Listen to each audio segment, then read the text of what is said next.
Wait, you're telling me the homeless-looking guy I let sit at my table is a millionaire?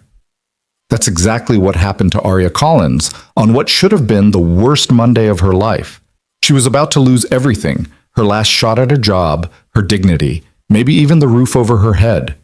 But when she offered her table to a tired stranger in a cafe full of people who looked right through him, she had no idea she was letting in a tech mogul worth $47 million, testing whether kindness still existed in this brutal city. Stay until the end to see how one moment of decency changed two lives forever. And comment your city below so I can see how far this story travels. The Monday morning rain came down like the city was trying to wash itself clean and failing miserably. Aria Collins stood outside the Brew and Bean Café on 7th Street, staring through the fogged-up windows at a sea of occupied tables, and felt the familiar weight of defeat settling into her bones. 27 years old. A graphic design degree that might as well have been printed on toilet paper for all the good it was doing her. $342 in her checking account, a laptop held together with duct tape and prayers.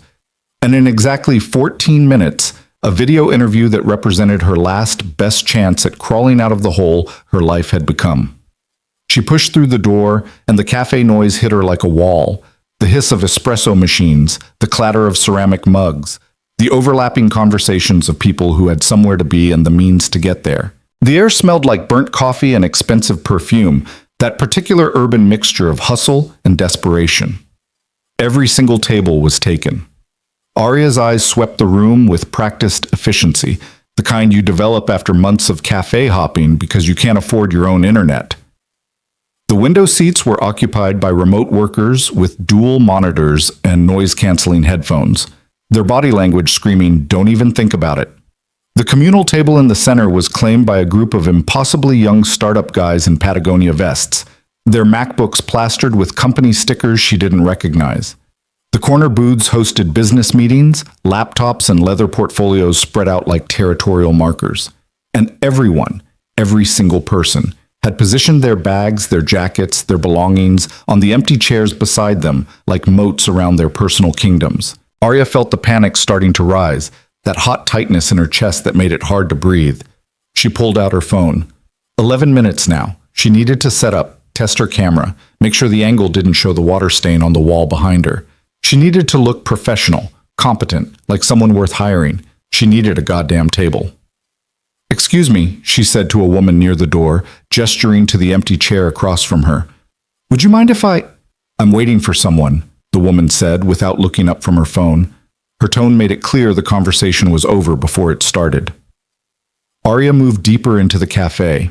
A man in a tailored suit had 3 chairs around him covered with his coat, his gym bag, and what appeared to be his lunch. She didn't even bother asking. "Hi, sorry, is anyone taken?" said a girl who couldn't have been more than 23, blonde highlights and designer sneakers, not even glancing up from her Instagram feed. Aria's laptop bag felt like it weighed 100 pounds. Her throat was tight. 9 minutes. She could feel the eyes of the baristas on her, the way service workers can always spot desperation. One of them, a guy with a beard and full-sleeve tattoos, gave her a sympathetic look that somehow made it worse. She was about to give up, about to walk back out into the rain and take the interview sitting on the curb like the failure she was rapidly becoming when she spotted it. A small 2-person table near the back. A woman sat there alone, maybe early 30s, absorbed in something on her phone. There was an empty chair across from her, not covered with a bag, not claimed with a jacket, just empty. Aria approached like she was defusing a bomb. "Excuse me," she said, her voice smaller than she wanted it to be. "I'm so sorry to bother you, but would it be okay if I sat here? I have an interview in a few minutes, and everywhere else is—" The woman looked up. She had the kind of face that made you immediately trust her, warm brown eyes and a quick smile. "Oh, honey, of course. Sit. I'm just killing time anyway." Aria nearly cried with relief. "Thank you so much. I promise I won't bother you. I just need to—" "You're fine, seriously. Good luck with your interview." The woman gathered her own belongings to make more room. "Knock 'em dead." Aria sat up with shaking hands. 7 minutes. She positioned her laptop, opened it with the careful reverence of someone handling a religious artifact, and pressed the power button. Nothing happened. She pressed it again. Still nothing. The black screen stared back at her like a dead eye. "No," she whispered. "No, no, no, come on." She tried the power button 3 more times, each press more desperate than the last. Nothing. The battery was dead, and she was in the one cafe in the entire city that didn't have outlets anywhere near this table. "You okay?" the woman across from her asked. "My laptop won't, Arya's voice cracked. She was going to cry. Right here in this cafe full of strangers, she was about to completely fall apart. The woman's expression shifted from polite concern to genuine compassion. "Do you have a charger?" "Yeah, but there's no outlet here, and—" "Here." The woman stood up, unplugged her own laptop from a nearby outlet, and handed Arya the plug. "Use mine. I've got plenty of battery." Arya stared at her. "I can't. You don't have to." "Yes, you can. Plug in. How long until your interview?" 6 minutes. "Then move. Plug it in." Arya scrambled to connect her charger, her hands still shaking. The laptop screen flickered to life with agonizing slowness. 3 minutes. She opened Zoom, checked her camera angle, and nearly sobbed when she realized the light was all wrong. She looked like a corpse. "Tilt it up," the woman said, leaning over to help adjust the laptop screen. "There. And put your water bottle behind it to prop it up. Trust me." The adjustment worked perfectly. Arya looked human again. Professional, even. "Thank you," she said, and meant it with every fiber of her being. "You have no idea how much—" "Go get that job," the woman said, giving her a thumbs up before returning to her seat. Arya took a deep breath, smoothed down her hair one last time, and clicked the link to join the meeting. While she waited for the host to admit her, she glanced at the cafe around her, at all those people who'd refused to share their space, who'd treated empty chairs like precious resources they couldn't possibly spare, and at this one stranger who'd helped without hesitation, who'd given up her power outlet and her time for someone she'd never see again. The interview window opened. A middle-aged man appeared on screen, already looking bored. "Ms. Collins?" "Yes, hi, thank you so much for meeting with me. Let's make this quick. I've got another call in 20 minutes. Great. The interview was barely 90 seconds old, and Arya could already tell it was going to be one of those. The kind where they'd already decided before talking to you, where you were just checking a box on their diversity initiative list before they hired their CEO's nephew. But she'd learned to smile through worse. "Of course. I really appreciate your time." 23 minutes later, Arya closed her laptop with the careful control of someone trying not to scream. The interview had been a disaster. Every answer she'd given was met with interesting, delivered in a tone that meant the exact opposite. When she'd shown her portfolio, work she was genuinely proud of, designs that had won local awards, the man had literally yawned. "We'll be in touch," he'd said, which was corporate speak for "don't hold your breath." She sat there for a moment, just breathing, trying to hold it together. The woman across from her had left at some point during the interview. Arya hadn't even noticed. In her place sat someone else now.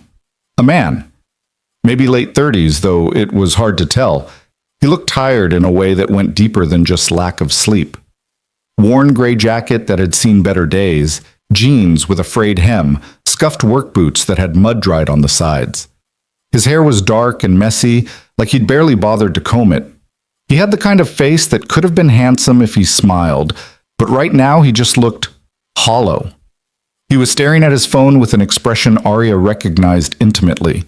The look of someone checking their bank account and not liking what they saw. The look of someone calculating whether they could afford another coffee or if they should make the one in front of them last all morning. He glanced up and caught her watching. Arya quickly looked away, embarrassed. "Sorry," she muttered. "I didn't mean to." "You're fine," he said. His voice was quiet, a little rough. "Tough interview?" Arya let out a bitter laugh. "Is it that obvious?" "I've been there." He took a sip of his coffee. "For what it's worth, anyone who can hold it together in a cafe this loud probably has skills most people don't." It was such a simple thing to say, but something about it, the kindness in it, the unexpected grace, made Arya's eyes sting with tears she absolutely refused to let fall. "Thanks," she managed. "I needed to hear that." They sat in silence for a moment. Arya started packing up her things, moving slowly because she had nowhere to go and nothing to do but return to her cramped studio apartment and refresh her email every 5 minutes, hoping for a response that would never come.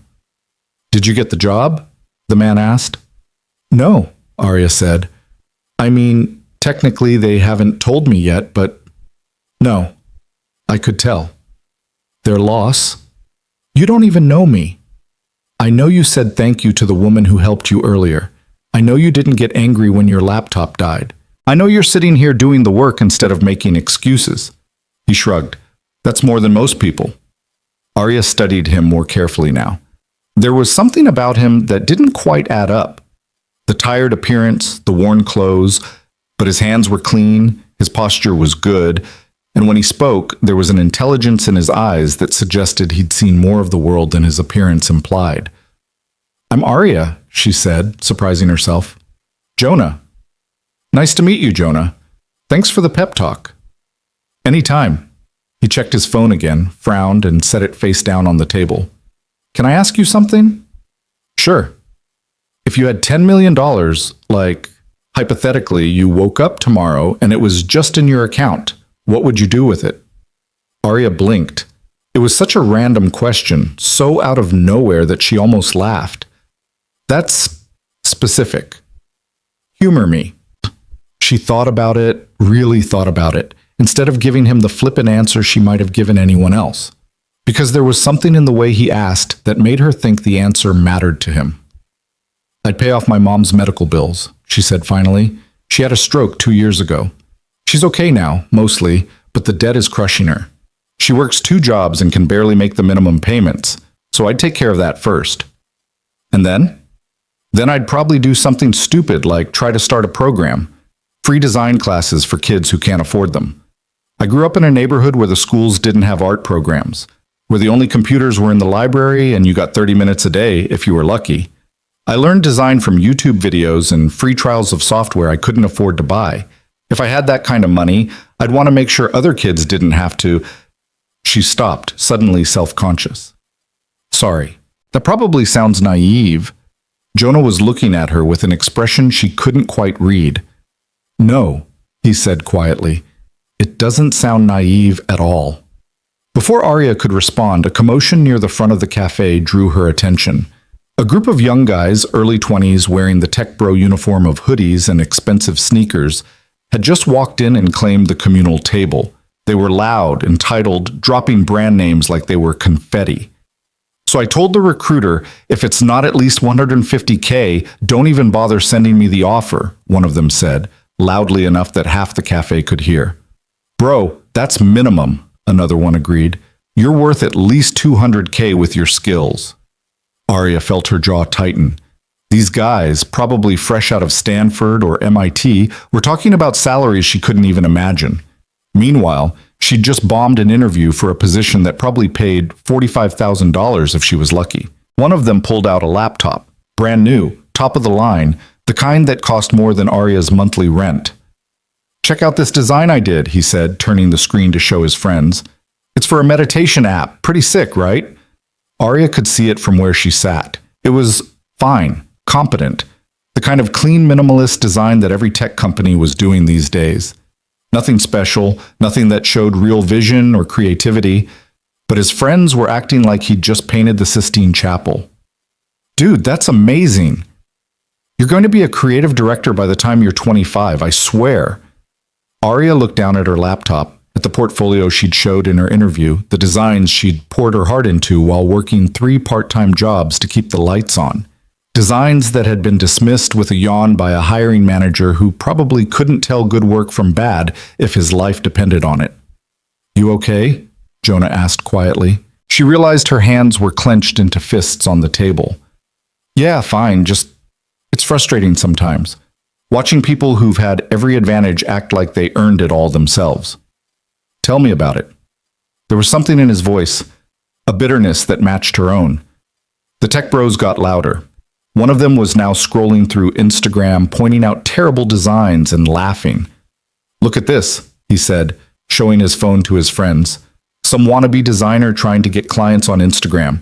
Her rates are like $50 for a logo. Who even works for that little?" His friends laughed. That's embarrassing. Arya felt her face flush with shame and anger.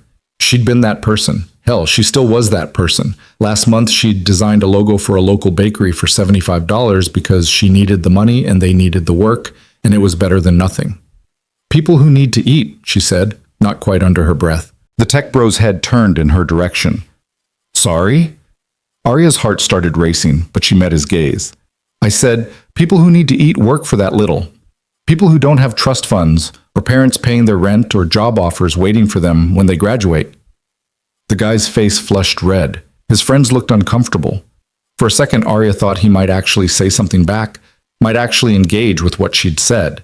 Instead, he turned back to his friends and said, loudly enough that she could definitely hear, Jesus, bitter much? They all laughed. Arya wanted to sink through the floor. Hey, Jonah said. His voice was still quiet, but there was steel in it now. They're not worth it. Easy for you to say. Is it? He looked at her with those tired eyes. You think I haven't been where you are? You think I don't know what it's like to watch people with half your talent get twice your opportunities? I don't know what you know, Arya said, more sharply than she intended. I don't know you at all. Fair enough. Jonah stood up, picking up his coffee cup. For what it's worth, though, those guys will be managing startups into the ground in 5 years. But someone with your perspective, your empathy, your actual understanding of what it means to struggle, that's the person who ends up making things that matter. He started to walk away, then paused. And Arya? That program you talked about, the free design classes for kids? If you ever actually try to make that happen, let me know. I'd like to help. He walked toward the exit before she could respond, disappearing into the mid-morning crowd. Arya sat there, staring after him, trying to figure out what had just happened. A man who looked like he was barely scraping by had just offered to help her fund an imaginary nonprofit. Either he was delusional or what? She shook her head, dismissing it. It didn't matter. She'd probably never see him again anyway. That was how the city worked, brief moments of connection that dissolved as quickly as they formed, ships passing in the night. She finished packing her laptop, unplugged her charger, and glanced back at the table where she'd sat. The woman who'd helped her was long gone. Jonah was gone. Soon she'd be gone too. And this would just be another Monday morning in a long string of Monday mornings. Another rejection in a portfolio of failures. Arya was almost to the door when she heard one of the tech bros say something that made her stop. Yo, wasn't that Jonah Reed? Wait, the Jonah Reed? No way. I'm telling you, I saw his picture in TechCrunch last month. That was definitely him. Arya's blood ran cold. She turned slowly, watching as one of the guys pulled up an article on his laptop. Holy shit, it is him. It says here he's worth like $47 million. He founded Reed Labs, that massive design platform. Dude's a legend. What the hell is he doing in a random cafe dressed like that? Testing new features, maybe? Going undercover? Rich people are weird, man. Arya stood frozen in the doorway, her mind racing. Jonah Reed. That Jonah Reed. The founder of Reed Labs, the platform she'd been using for years. The company she'd dreamed of working for since college. The tired man in the worn jacket who'd asked her about $10 million and listened to her talk about helping kids. The man she'd just dismissed as probably delusional. She pulled out her phone with shaking hands and typed Jonah Reed Labs into Google. The first image that came up was him, same face, same dark hair, but in a sharp suit, standing in front of a company logo looking like exactly what he was. A millionaire tech founder who'd revolutionized the design industry. The article was dated 3 weeks ago. The headline read, Single Dad and Tech Titan, How Jonah Reed Balances Raising His Son Alone While Running a Multi-million-dollar Company. Arya read it twice, then 3 times, her heart pounding. 3 years ago, his wife had died in a car accident, leaving him a widower with a 4-year-old son. He'd taken a year off from his company to be there for his kid, then came back and somehow managed to double the company's value while being a full-time father. He was famous in tech circles for being notoriously private, for refusing to do press unless absolutely necessary, for choosing his son over networking events, and for apparently disguising himself as an ordinary person and hanging out in cafes. The article quoted him, I got tired of people treating me like a wallet with legs. I wanted to remember what it felt like to just be a person, to see if kindness still existed when there was no benefit to being kind. Arya felt like she'd been punched in the stomach. She'd offered her table to him, not because she knew who he was, not because she wanted anything from him, but because he'd looked tired and the cafe was crowded and it was the decent thing to do. And he'd noticed. He'd asked her that question about the $10 million because he was testing her, seeing what she'd say, seeing if she was like everyone else he met, people who saw dollar signs instead of humans. And she'd told him the truth about her mom, about wanting to help kids who came from nothing like she had. She'd passed some kind of test she hadn't known she was taking. Arya stood in that doorway for a long time, until the barista came over and asked if she was okay, until the morning rush started to die down and the cafe began to empty out.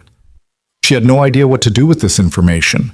Jonah Reed, the Jonah Reed, had offered to help her with a program that didn't exist, had said he wanted to be involved. Had he meant it? Or was it just something rich people said, words without weight? She pulled up the Reed Labs website on her phone, found the contact page, stared at the email address for their community outreach department. Her finger hovered over it. What would she even say? "Hi, I met your CEO in a cafe this morning, and he said I should contact him about my imaginary nonprofit?" They'd laugh her out of the inbox. But then she remembered his eyes when he'd said it, the way he'd looked at her when she'd talked about helping kids. There had been something real there, something that transcended the test or the disguise or whatever game he'd been playing. He'd seen her, really seen her, not as a desperate job seeker or a struggling designer or a charity case, just as someone trying to do good in a world that made it increasingly hard to do good. Arya put her phone away. She didn't send the email, not yet. She needed to think, to process, to figure out what it meant that for just a few minutes this morning, she'd sat across from one of the most successful men in the tech industry and treated him like an equal, like a person. She walked out of the cafe into a day that had stopped raining. The sun was trying to break through the clouds, weak and watery, but there. The sidewalk was wet and smelled like concrete and new beginnings. Arya had no job, no prospects, no real plan for what came next. But she had a story now, a moment that felt like it meant something, even if she wasn't sure what yet. She'd been kind to a stranger and somehow, impossibly, the universe had noticed. As she walked away, she didn't see Jonah Reed standing in the doorway of the building across the street, watching her go. Didn't see the small smile on his face or the way he pulled out his phone and typed a quick message to his assistant. "Found someone interesting today. Let's see if she follows through." He'd given her a thread. The question was whether she'd be brave enough to pull it. 3 days passed before Arya could bring herself to open her laptop again. She'd spent those 72 hours in a fog of uncertainty, replaying the cafe encounter in her mind until the details blurred together like watercolors in rain. Had it really happened? Had she really sat across from Jonah Reed, shared her dreams with him, been so casually honest about what she'd do with money she'd never have? The whole thing felt increasingly surreal the more distance she got from it. Her studio apartment seemed smaller than usual, the walls pressing in with their peeling paint and water stains that the landlord refused to fix. Arya sat on her second-hand couch, the springs groaning under her weight, and stared at her closed laptop like it might bite her. Finally, on Thursday afternoon, she opened it. 63 new emails. 62 were spam, promotional garbage, and automated rejections from jobs she'd applied 2 weeks ago. The 63rd was from her mother. "Hi, sweetheart," it read. "Just checking in. How did the interview go on Monday? I've been praying for you. Love you so much. Don't forget to eat real food, not just ramen. Mom." Arya closed her eyes against the guilt that washed over her. She hadn't told her mom about the failed interview, hadn't told her that the job search was going nowhere, that the savings account was dwindling, that some nights Arya lay awake doing math in her head and coming up short every single time. Her mom had enough to worry about. The medical bills were crushing her, exactly like Arya had told Jonah. Catherine Collins worked as a home health aide during the day and cleaned office buildings at night, and every penny she made went toward debt she'd never asked for, debt that had arrived wrapped in a stroke she hadn't seen coming. Arya typed out a response. "Interview went okay. Still waiting to hear back. I'm eating fine. I promise. Love you." All lies, except for the last part. She was about to close the laptop when curiosity got the better of her. She pulled up Read Labs again, navigated past the slick corporate homepage to the About Us section. There was Jonah's photo, professional and polished, so different from the tired man in the gray jacket that it almost seemed like a different person entirely. But it wasn't. Same eyes, same jawline, same mouth that had offered her kindness when she'd needed it most. She read his bio. MIT graduate, founded Read Labs at 26, grew it from a small design platform into one of the biggest creative communities on the internet. Industry disruptor, visionary, all the words people use to describe success they could barely comprehend. And then, at the bottom, Jonah lives in the city with his son, Theo, and believes that great design should be accessible to everyone, not just those who can afford expensive software. Accessible to everyone. The words echoed what he'd said to her, about people with her perspective being the ones who made things that mattered. Had he meant it? Or was it just good PR? The kind of thing successful people said to make themselves seem more human. Arya clicked over to the careers page almost without meaning to. There were dozens of open positions: senior designer, product manager, engineering lead, all of them requiring years of experience she didn't have, expertise in systems she'd never touched, qualifications that might as well have been written in a foreign language. But then, at the bottom of the list, she saw something that made her breath catch. Creator Community Advocate, entry level. She clicked on it, her heart hammering. Read Labs is looking for someone who understands the struggles of independent creators, particularly those from underrepresented backgrounds. This role will focus on building programs, scholarships, and resources for designers who are just starting out. We want someone who's lived the experience, not just studied it. Someone who knows what it's like to create with limited resources and maximum determination. Arya read it 3 times, then 4. Then she scrolled down to the requirements. Required: passion for design and community building. Understanding of the challenges facing emerging creators. Excellent communication skills. Ability to empathize with people from diverse backgrounds. Preferred: portfolio demonstrating design work. Experience with social media and community engagement. Bachelor's degree or equivalent experience. Nothing about 5 years of corporate experience. Nothing about expertise in enterprise software. Just passion. Understanding. Empathy. Things she had in abundance, even if her bank account suggested otherwise. The posting was dated that morning, 3 days after her encounter with Jonah Reed. Coincidence? Or something else? Arya's hand moved to the Apply Now button, then stopped. What if this was a trap? What if she applied and they laughed at her presumption, this nobody who'd had one conversation with their CEO and thought it meant something? What if Jonah didn't even remember her? But then she thought about what he'd said, about people with her perspective being the ones who ended up making things that matter, about wanting to help if she ever tried to make that program happen. This was that. This position was literally everything she'd described to him, everything she'd said she'd do if she had the resources. And he'd posted it 3 days after meeting her. Before she could talk herself out of it, Arya started typing. Not a corporate cover letter, not the kind of polished, impersonal application she'd been sending out for months. Something real. My name is Arya Collins, and I met Jonah Reed in a cafe on Monday. I don't know if he remembers me, but he asked me what I'd do with $10 million, and I told him I'd start a program for kids who can't afford design classes. Kids like me, who learned from YouTube videos and library computers and free trials that expired too quickly. I saw this posting, and I'm not sure if it's connected to that conversation, but even if it's not, I want you to know I am exactly the person you're looking for. Not because I have an impressive resume or connections or a degree from a fancy school, but because I know what it's like to be talented and broke, passionate and desperate, capable, and completely overlooked. I know what it feels like to design a logo for $75 because you need groceries. I know what it's like to watch people with half your skill get twice your opportunities because they knew the right people or had the right zip code. I know what it's like to pour everything you have into your work and still wonder if you'll make rent. And I absolutely know, that there are thousands of people out there just like me, sitting in cafes with dying laptops and duct-taped dreams, waiting for someone to see them. Not as charity cases, not as diversity statistics, but as people with real talent who just need a chance. If you hire me, I'll spend every day making sure those people get that chance. I promise you that. She attached her portfolio, took a deep breath, and hit send before she could second-guess herself into paralysis. The email disappeared into the void. Arya closed her laptop and sat in the silence of her apartment, listening to the traffic outside and the couple arguing upstairs and her own heart beating too fast. Either she'd just made the biggest mistake of her job search or the smartest move of her life. She had no idea which. The weekend crawled by with agonizing slowness. Arya took on a rush freelance job designing Instagram posts for a local yoga studio, $150 for 20 graphics, which worked out to $7.50 per post if she didn't count the hours of revisions the client would inevitably request.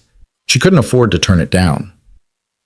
She worked through Saturday night, her eyes burning, her back aching from hunching over her laptop.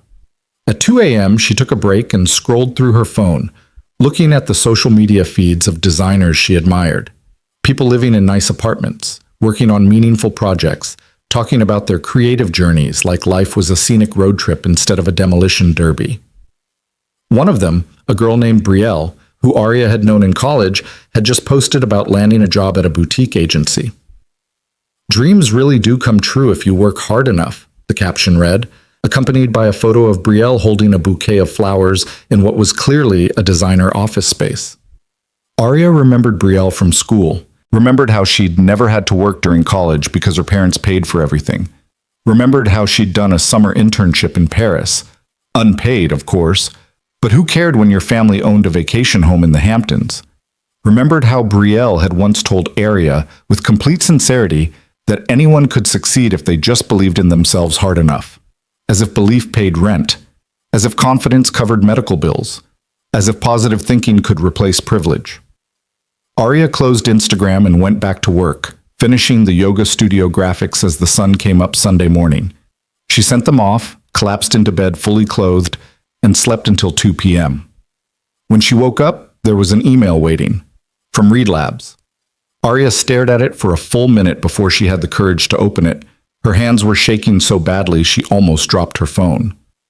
"Dear Arya, thank you for your application to the Creator Community Advocate position. We were impressed by your cover letter and would like to invite you for an interview. Are you available Monday at 10 a.m.? Please let us know. Best regards, Sarah Chen, Director of People Operations, Reed Labs." Arya read it 5 times. Then she got up, walked to her tiny bathroom, and stared at herself in the mirror. Her reflection stared back, dark circles under her eyes, hair that desperately needed washing, wearing a 3-day-old t-shirt with a coffee stain on the collar. "They want to interview you," she told her reflection. "Reed Labs wants to interview you." Her reflection didn't look convinced. Monday morning arrived wrapped in anxiety, so thick Arya could barely breathe through it. She'd spent Sunday afternoon preparing, researching Reed Labs until she could recite their company history, practicing answers to potential interview questions, picking out the one professional outfit she owned that didn't have any visible stains or tears. At 9:45 a.m., she sat at her kitchen table with her laptop open, her hands folded in her lap to keep them from shaking. The Zoom link was right there. All she had to do was click it. At 9:58, she clicked. The waiting room appeared. "Please wait for the host to let you in." Arya's heart was going to explode. This was it. This was everything. If she messed this up, if she blew this chance. The screen shifted. A woman appeared, maybe mid-40s, with kind eyes and a warm smile. "Arya? Hi, I'm Sarah Chen. Thanks so much for making time to meet with us today." "Thank you for the opportunity," Arya managed. Her voice sounded steadier than she felt. "So I'll be honest with you right up front," Sarah said.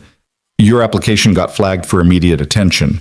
Jonah, our CEO, he forwarded it to me personally with a note that said, 'Interview her today if possible.' That's not standard procedure. So I'm very curious about you." Arya's face flushed. "I met him briefly last week. I wasn't trying to use that connection or anything. Arya," Sarah's voice was gentle. "Relax, you're not in trouble. Jonah's not the kind of person who calls in favors for people unless he sees something real. The fact that he remembered you and thought to send your application my way, that tells me something. What does it tell you? That you made an impression, a genuine one. Sarah leaned forward slightly. So let's start simple. Tell me about yourself. Not the resume version, the real version.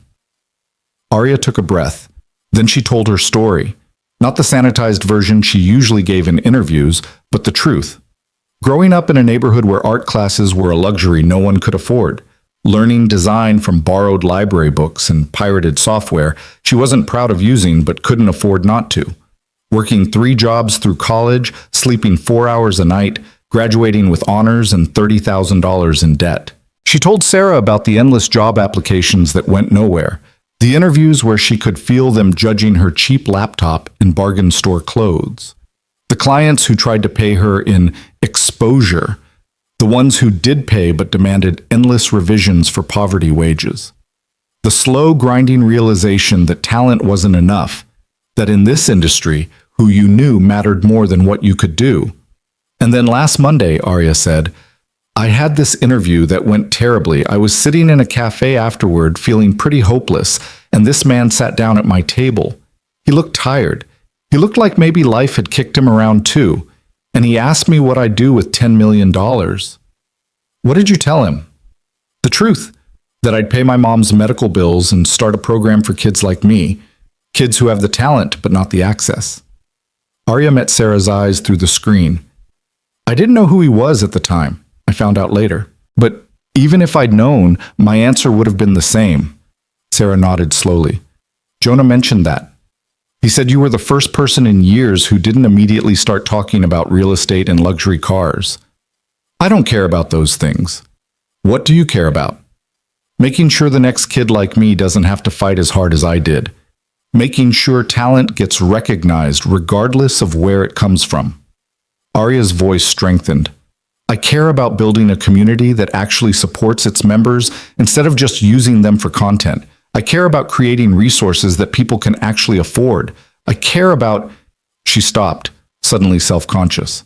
Sorry, I'm probably being too intense. No, Sarah said firmly. You're being honest. That's exactly what we need. She glanced at something off screen.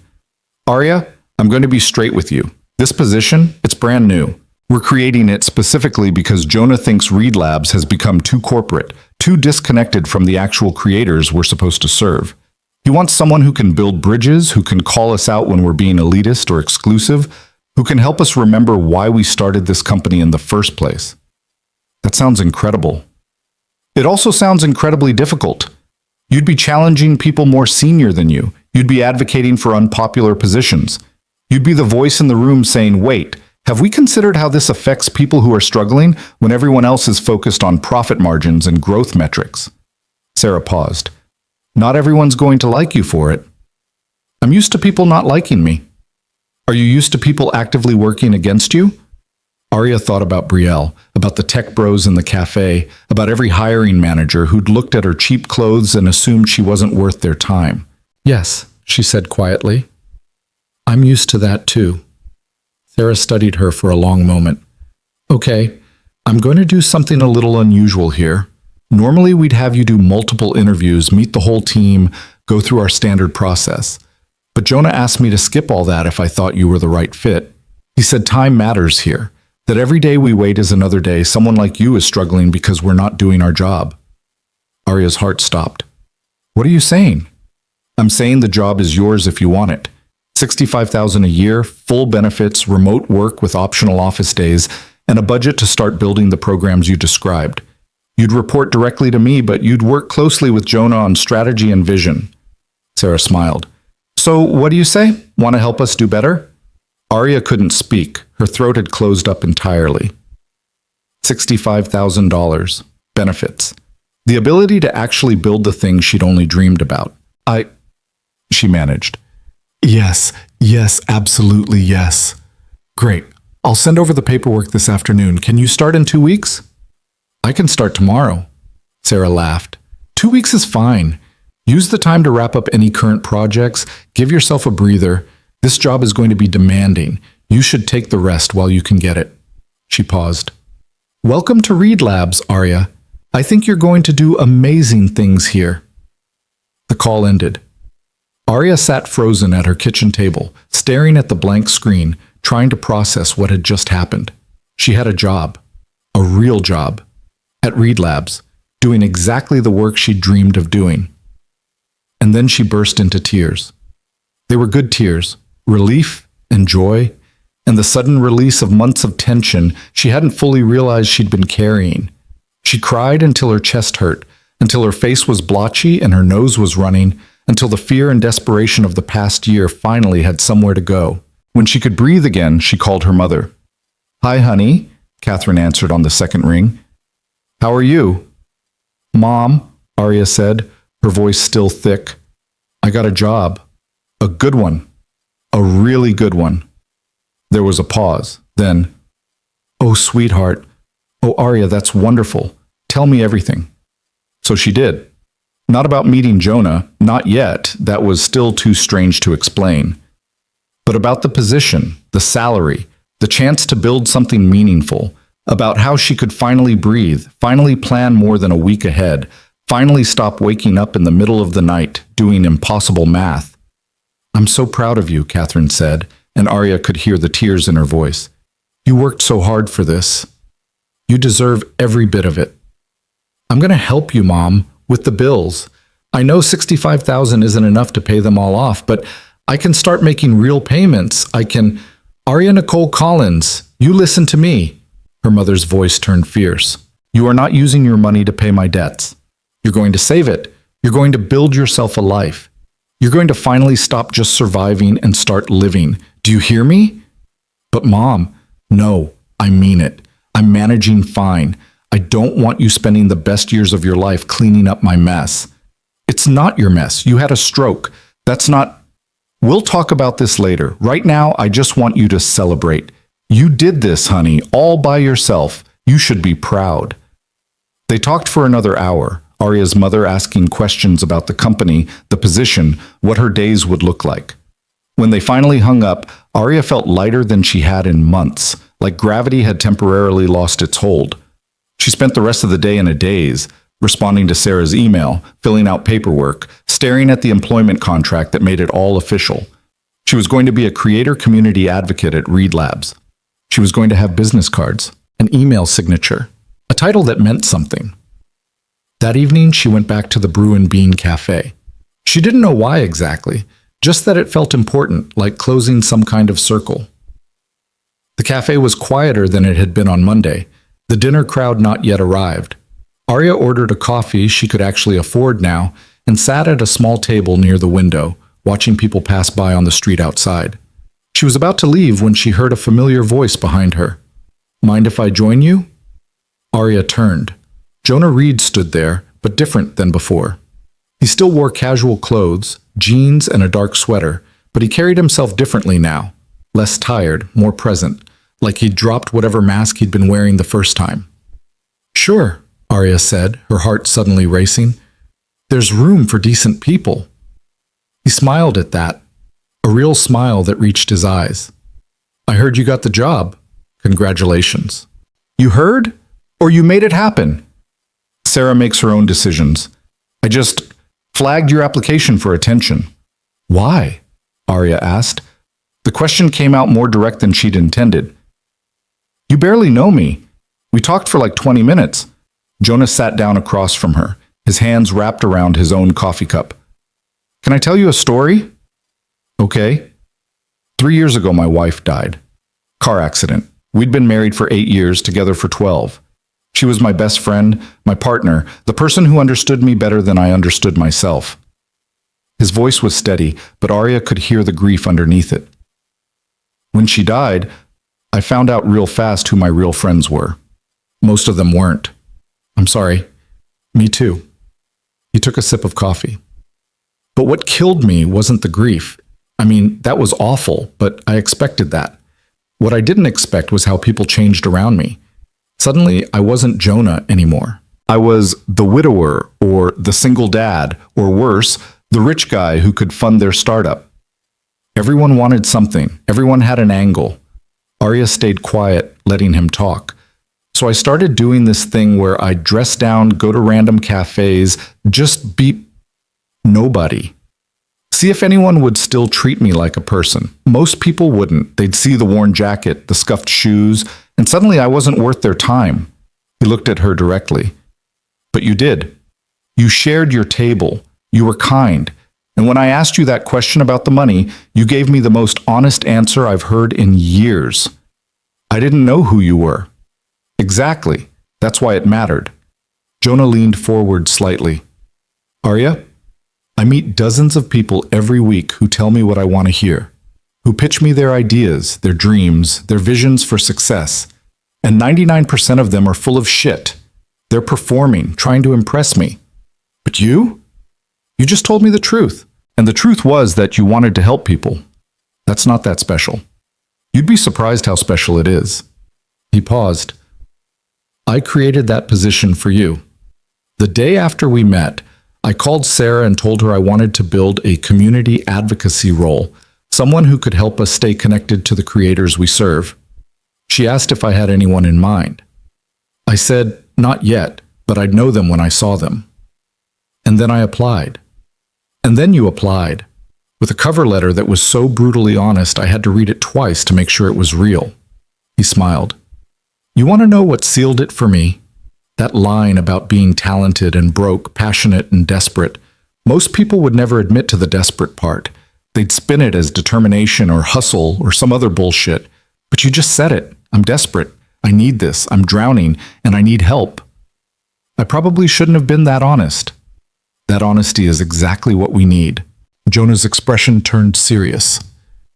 Reed Labs has gotten too comfortable, too corporate. We've forgotten what it's like to be the struggling designer in the cafe with the dying laptop. I need someone who can remind us, someone who will make us uncomfortable when we need to be uncomfortable. Think you can do that? Arya met his eyes. I can do that. Good. Because I'm counting on you to call me out when I'm being an idiot, to tell me when we're being elitist or exclusive or when we're losing sight of why we built this company. He extended his hand across the table. Deal? She shook it. His grip was firm, warm. Deal. They sat there for a moment, hands clasped across the table, sealing an agreement that felt bigger than just a job. Then Jonah pulled back, glancing at his watch. I should go. I've got to pick up my son from his after-school program. But Arya? He stood up. Thank you for being kind to a stranger, for being honest when you had no reason to be, for reminding me why I started this company in the first place. He walked toward the door, then stopped and turned back. Oh, and that program you mentioned, the free design classes for kids? Let's make it happen. For real. We'll talk about it in your first week. He left before she could respond, disappearing into the evening crowd. Arya sat there, holding her coffee cup, feeling like her entire life had just shifted on its axis. 1 week ago, she'd been desperate, broke, and hopeless. Now she had a job, a purpose, and a millionaire tech founder who believed in her vision.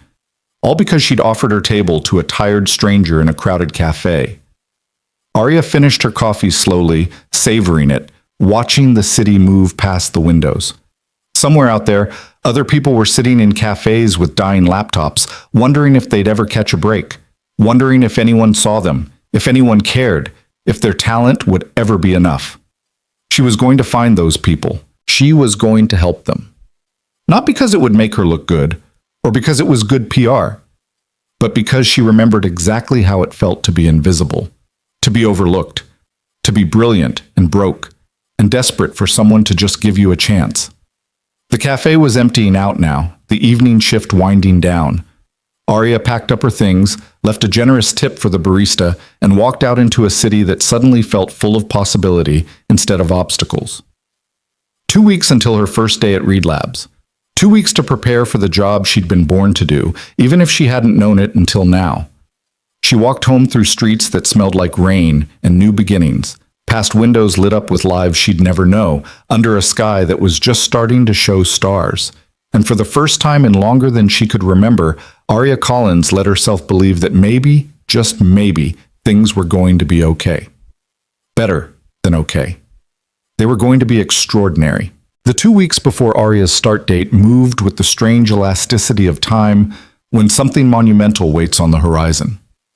Days stretched long with anticipation, then suddenly collapsed into hours that vanished before she could catch her breath.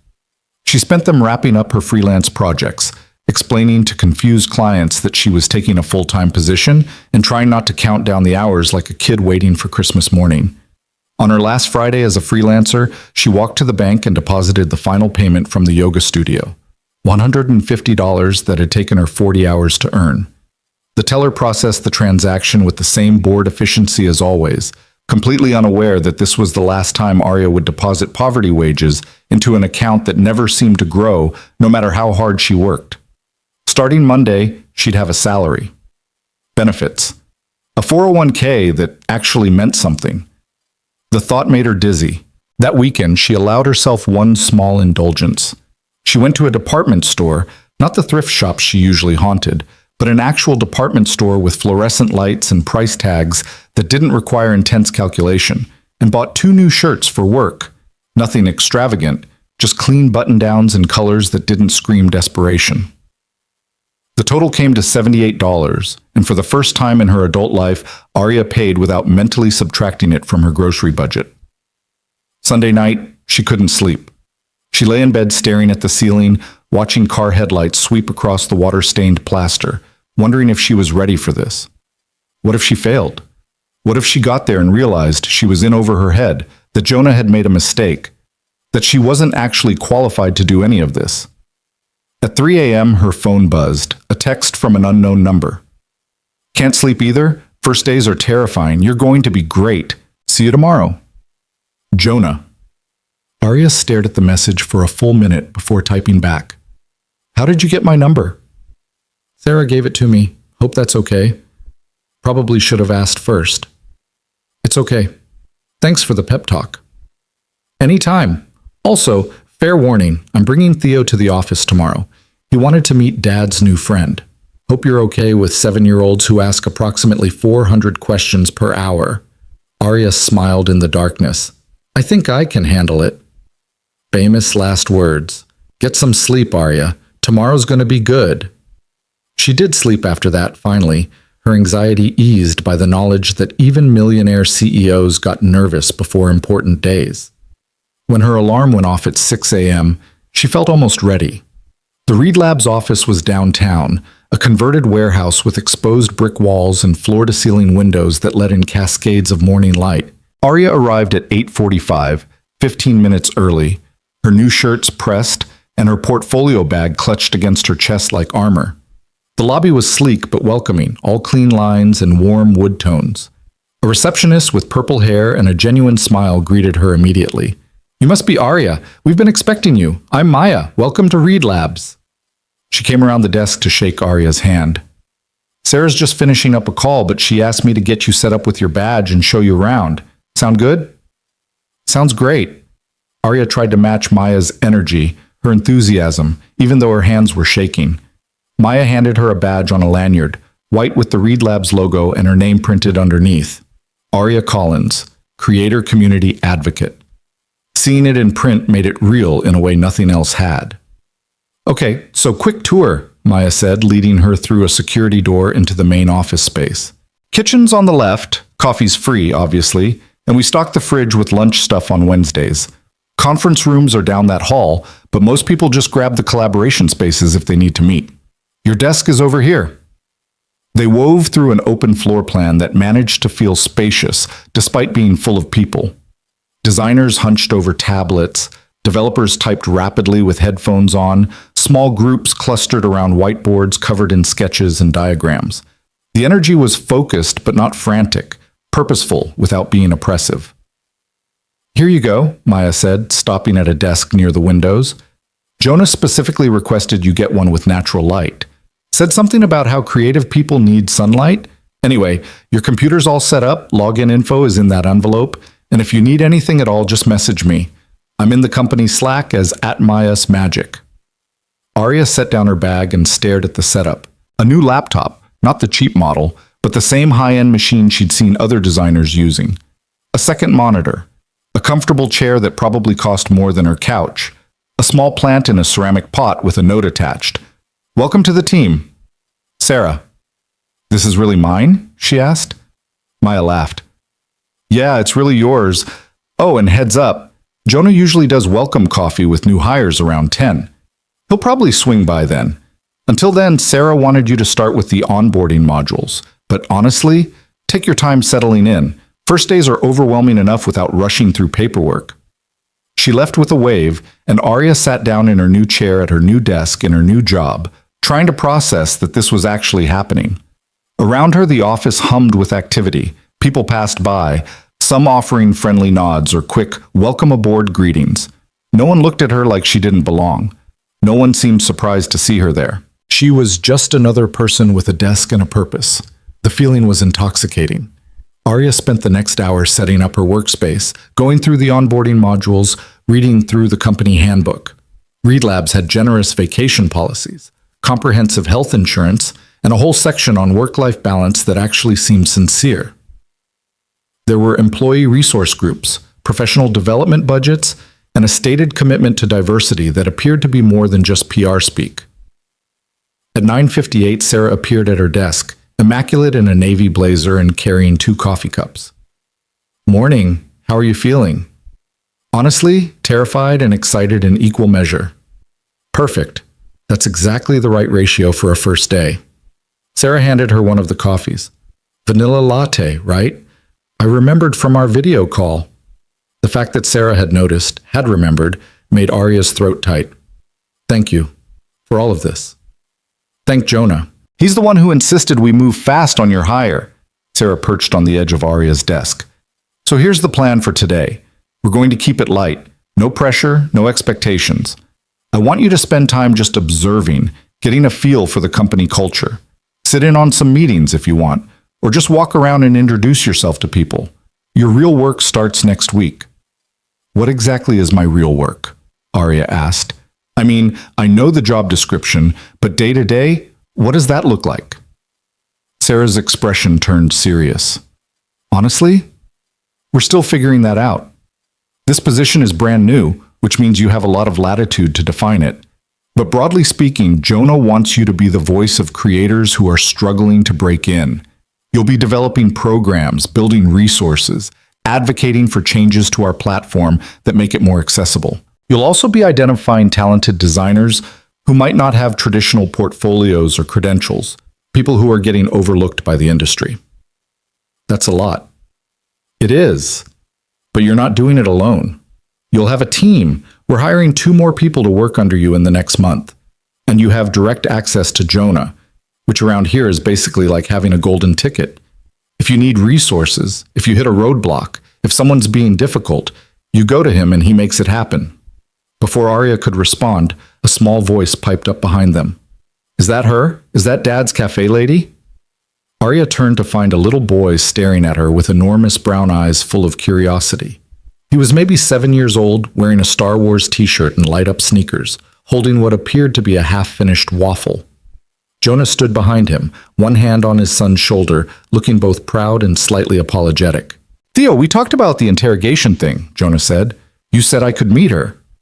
I said you could meet her politely. But he was smiling. He looked different here, in his element, more relaxed, more himself. He wore dark jeans and a gray Henley, somehow managing to look both casual and CEO appropriate. Arya, this is my son, Theo. Theo, this is Miss Collins. Just Arya's fine, she said, kneeling down to be at eye level with the boy. Hi, Theo. Nice to meet you. Did you really let my dad sit at your table when nobody else would? Theo asked, his tone suggesting this was the most important question in the world. I did. Why? Because he looked tired and the cafe was crowded, and it seemed like the right thing to do.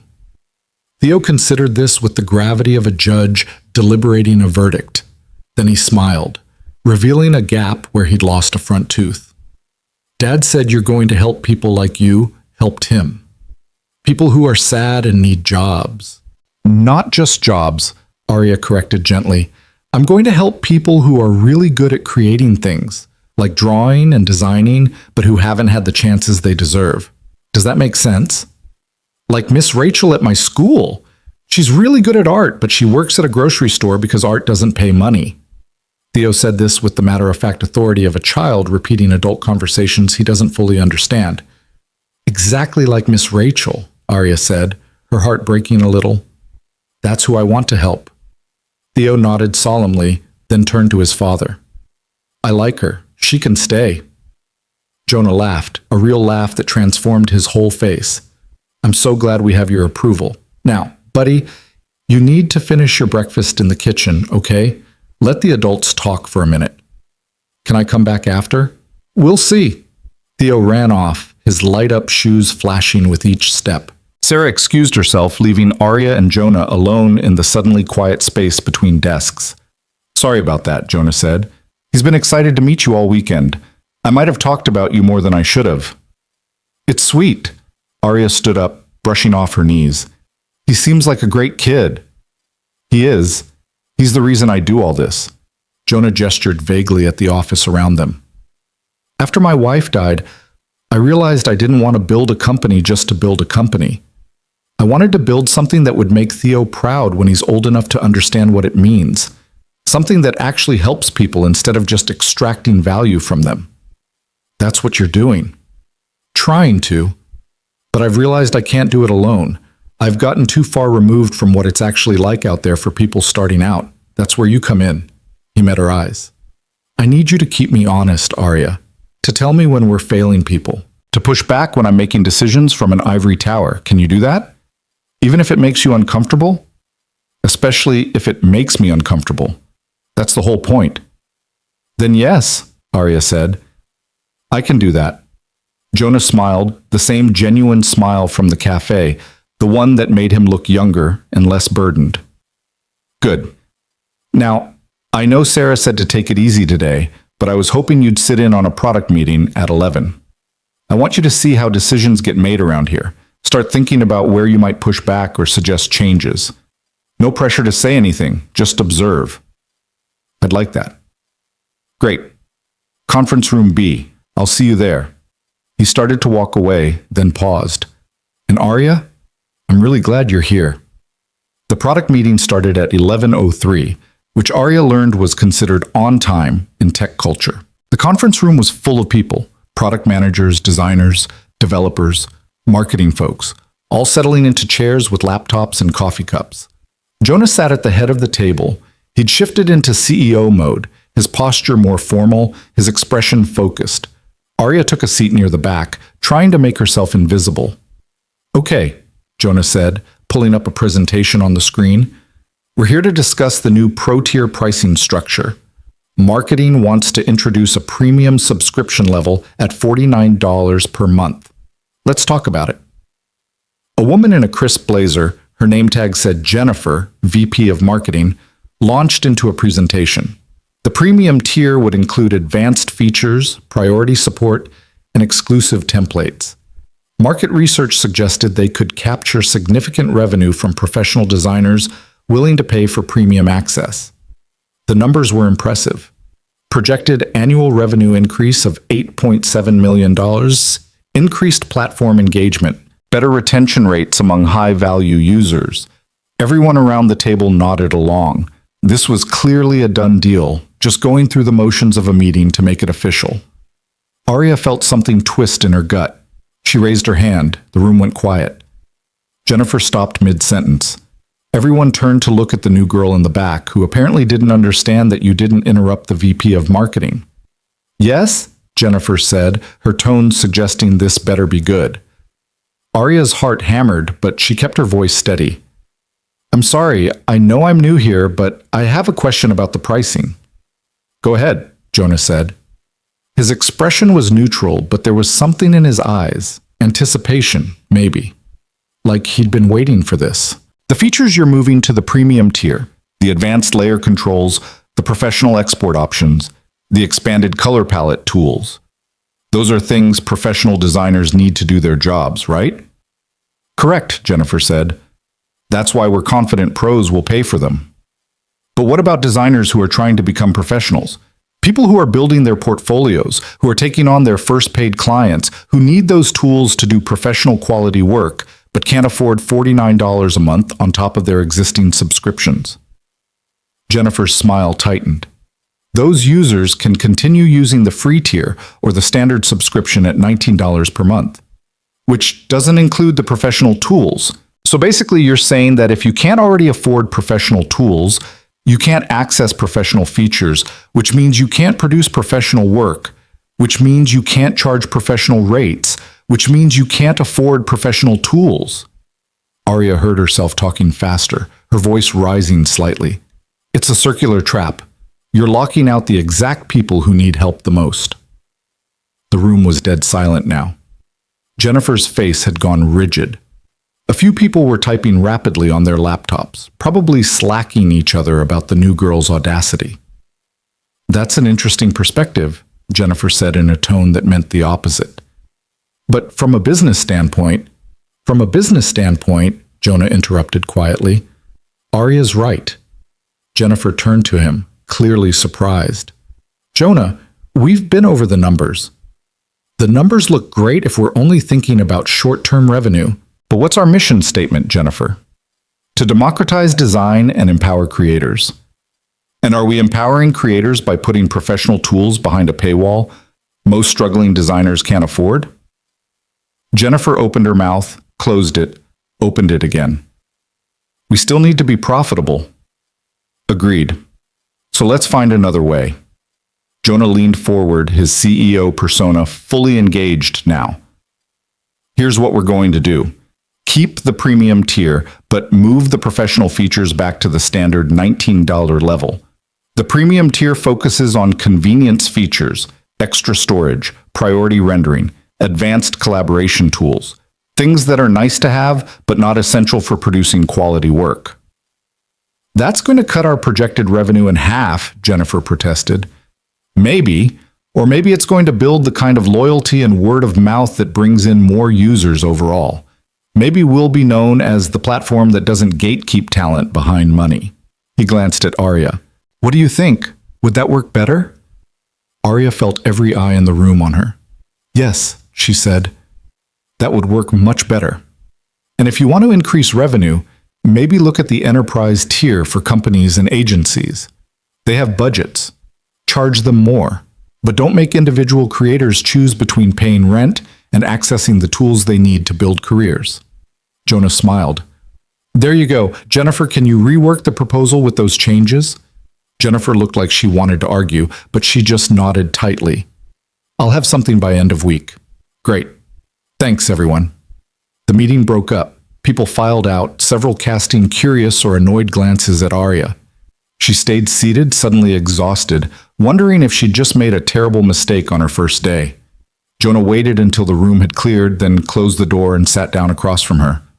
How are you feeling? He asked. Like I might have just made enemies of your entire marketing department. Probably, but you also just proved exactly why I hired you. He leaned back in his chair. Do you know how many meetings I've sat in where everyone just nods along, agreeing with whatever the senior people say, even when the senior people are wrong? Too many. We've gotten complacent. We've forgotten what it's like to be the struggling designer choosing between software and groceries. Jennifer's going to hate me. Jennifer will get over it, and if she doesn't, that's her problem, not yours. Jonah's expression softened. Arya, you did exactly what I asked you to do. You made me uncomfortable. You called out a decision that went against our values. That's your job now. Some people aren't going to like it, but that doesn't mean it's wrong.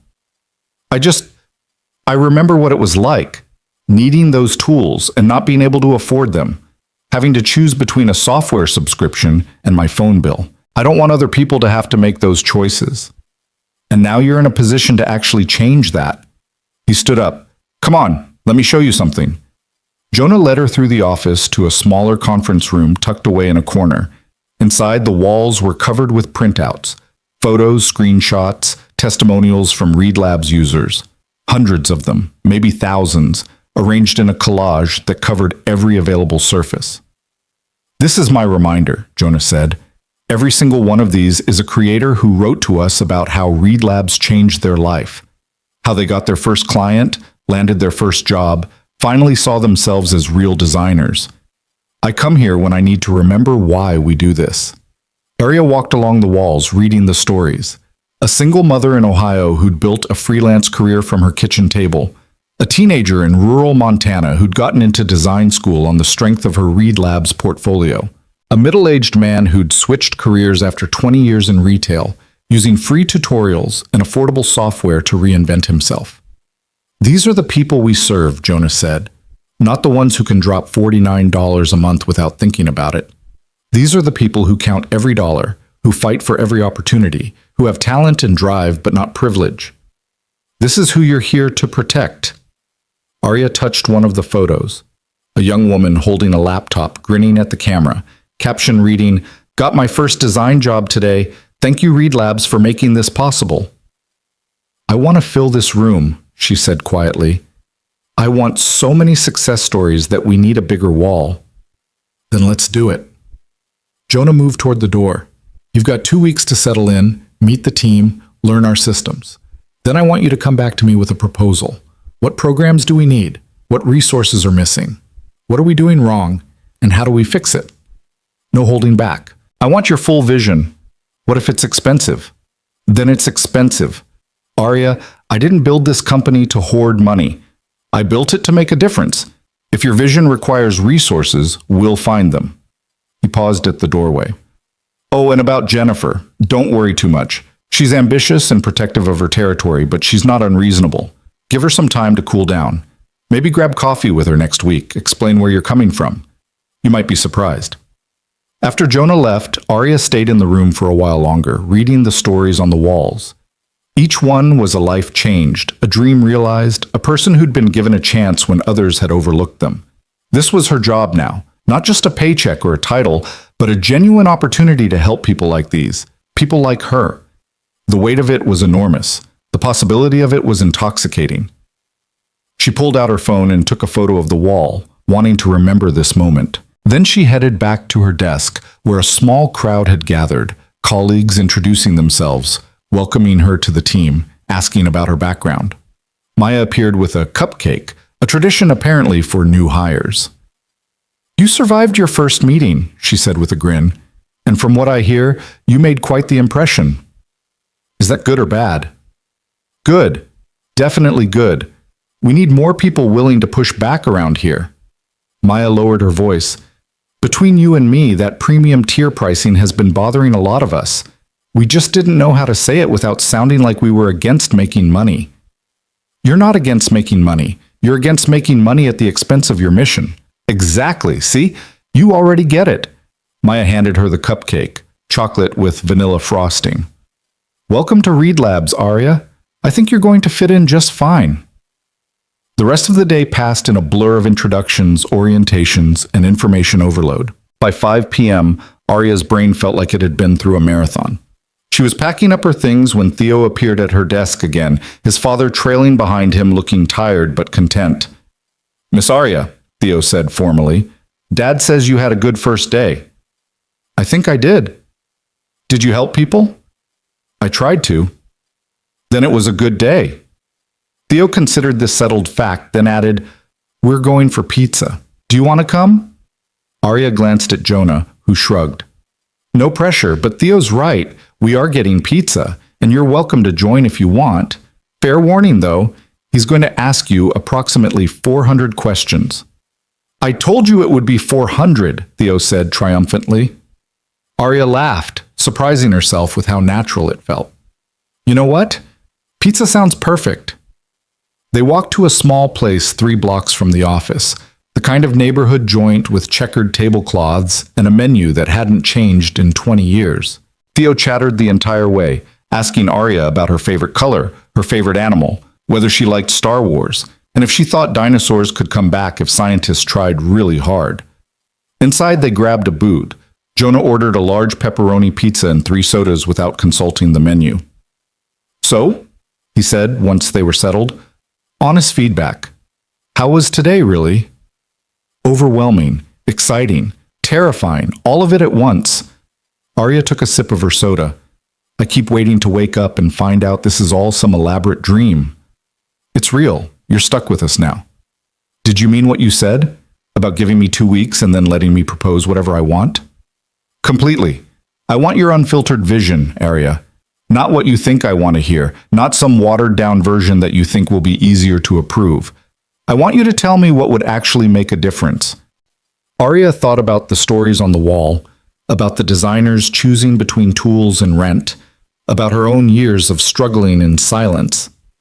I have ideas, she said. A lot of them, but they're big. They're going to require serious resources and major platform changes and probably pissing off some more VPs.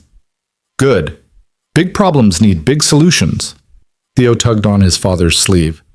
Dad, can I go play the arcade game? Jonah handed him a few quarters. Don't spend it all on the claw machine. You never win. Today might be my lucky day. Theo ran off toward the ancient arcade cabinet in the corner, leaving Arya and Jonah alone. He's really great, Arya said, watching the boy insert quarters with intense concentration.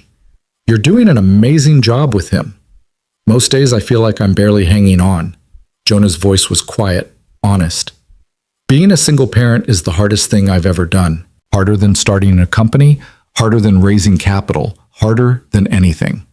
Some nights I lie awake wondering if I'm screwing it all up, if he's going to need therapy for all the ways I'm inevitably failing him. He doesn't look like a kid who's being failed. He looks happy, confident, loved. I hope so. I'm trying. He paused. You know what the worst part is? Everyone keeps telling me I need to find a new wife. Like Theo needs a mother figure, like I can't possibly raise him alone. They don't say it to be cruel. They think they're being helpful. But what they don't understand is that I'm not looking for someone to replace his mother. I'm just trying to be the best parent I can be. The pizza arrived and they ate in comfortable silence for a while. Theo returned from the arcade victorious. He'd actually won a small stuffed dinosaur from the claw machine, which he immediately declared was named Rex and would live on his bookshelf forever. See? He told his father. I told you today was my lucky day. Jonah smiled, ruffling his son's hair. Yeah, buddy, I guess it is.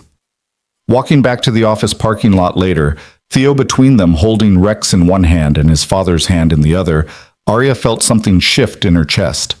This wasn't just a job. This wasn't just a paycheck or a career opportunity. This was a family that had let her in. A CEO who trusted her enough to challenge him. A little boy who decided she was worth 400 questions. At her car, the ancient Honda that barely started most mornings, Jonah paused. Thank you, he said, for today, for speaking up in that meeting, for being exactly who I hoped you'd be.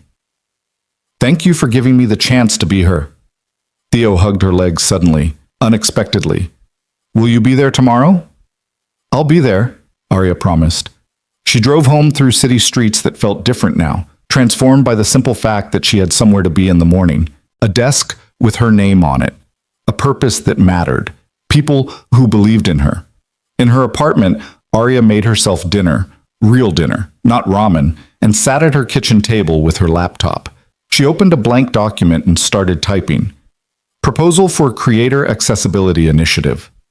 The ideas flowed faster than she could type them. Scholarship programs for designers from low-income backgrounds. Free premium accounts for students and those below the poverty line. Mentorship networks connecting established designers with those just starting out. Resource libraries with tutorials in multiple languages. Office hours where ReadLab staff would review portfolios and give feedback. She wrote until midnight, until her eyes burned and her fingers ached, until she'd poured every idea she'd ever had about making design more accessible onto the page. Some of it was probably too ambitious. Some of it might be impossible to implement. But it was real. It was honest. And it was exactly what Jonah had asked for. Arya saved the document, closed her laptop, and went to bed with her phone on the nightstand. Before sleep took her, she checked her messages one more time. There was a text from Jonah, sent an hour ago. Theo's asleep. He told me you're his new friend and that I should make sure you're happy at work, because good people are hard to find. The kid's got decent instincts. Arya smiled in the darkness and typed back, Tell him Rex is very lucky to have him. See you tomorrow. Tomorrow. A word that used to fill her with dread now filled her with anticipation. Tomorrow she'd go back to Read Labs. Tomorrow she'd keep building something that mattered. Tomorrow she'd continue being the person Jonah had seen in that cafe. Someone who led with kindness, who remembered what it meant to struggle, who hadn't let the world make her bitter. She fell asleep thinking about the wall of stories, about adding new ones, about creating a future where talent mattered more than privilege. and where kindness wasn't a weakness but a superpower. In the morning, everything would begin again, and this time, Arya Collins was ready. The proposal sat on Jonah's desk for 3 days. Arya knew this because she checked her email obsessively, refreshing every few minutes like someone waiting for medical test results. She'd sent it Wednesday evening, all 47 pages of detailed programs, budget projections, implementation timelines, and case studies supporting why each initiative mattered. By Saturday afternoon, she'd convinced herself it was too ambitious, too expensive, too naive. She'd overstepped. She'd misread what Jonah actually wanted. She'd ruined everything before it even began. On Saturday evening, her phone rang, Jonah's name on the screen.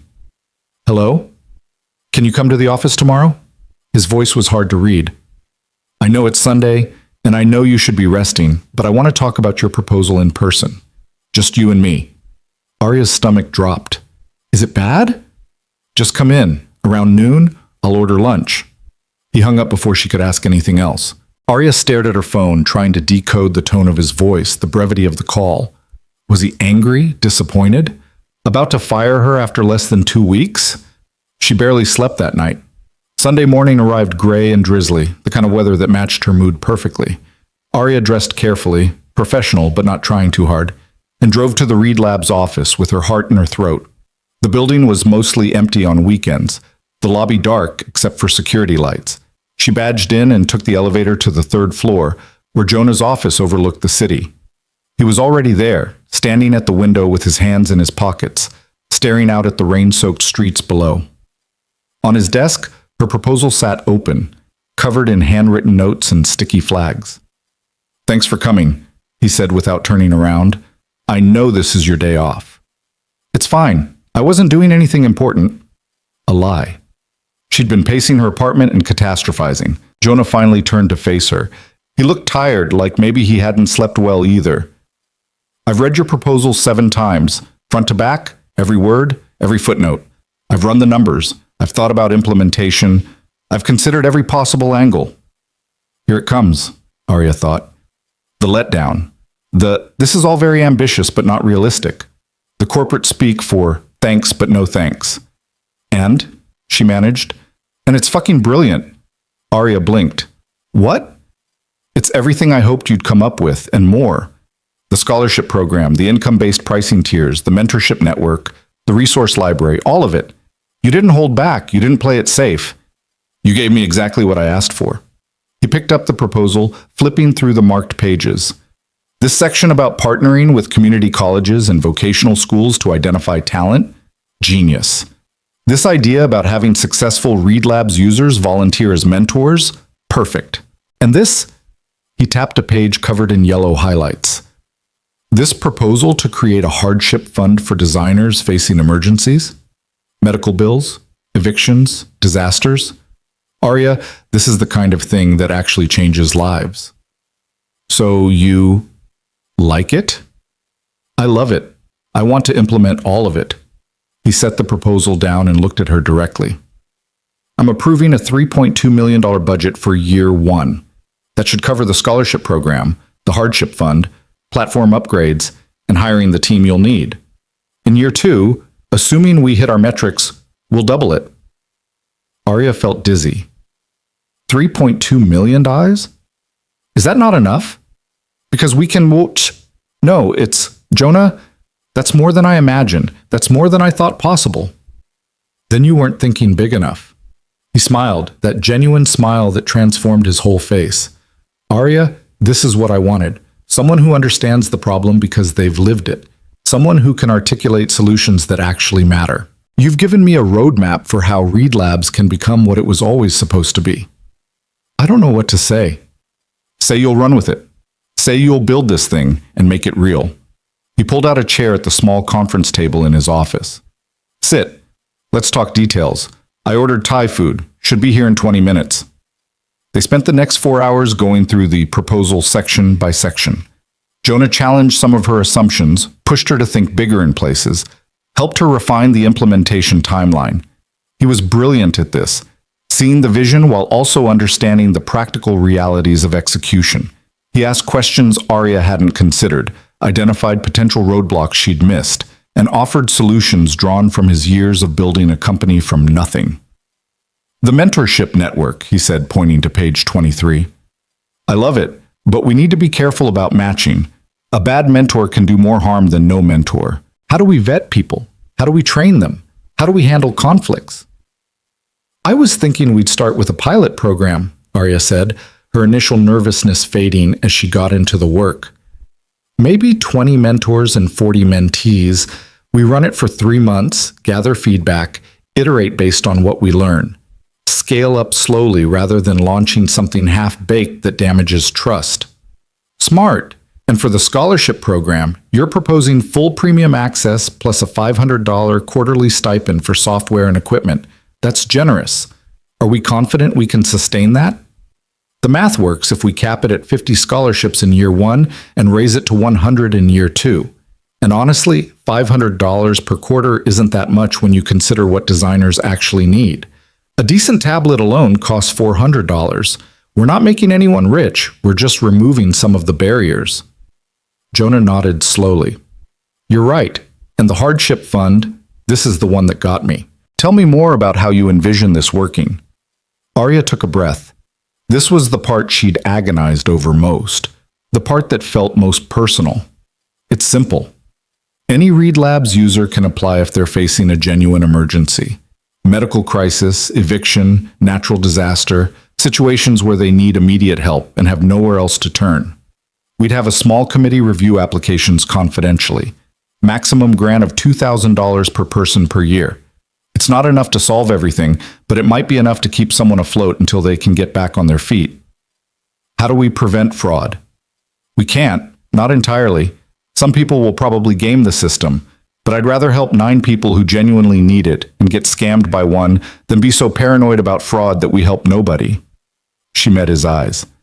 If my mom had something like this when she had her stroke, it would have changed everything. Not just the money, the knowledge that someone cared, that we weren't completely alone. That's worth the risk.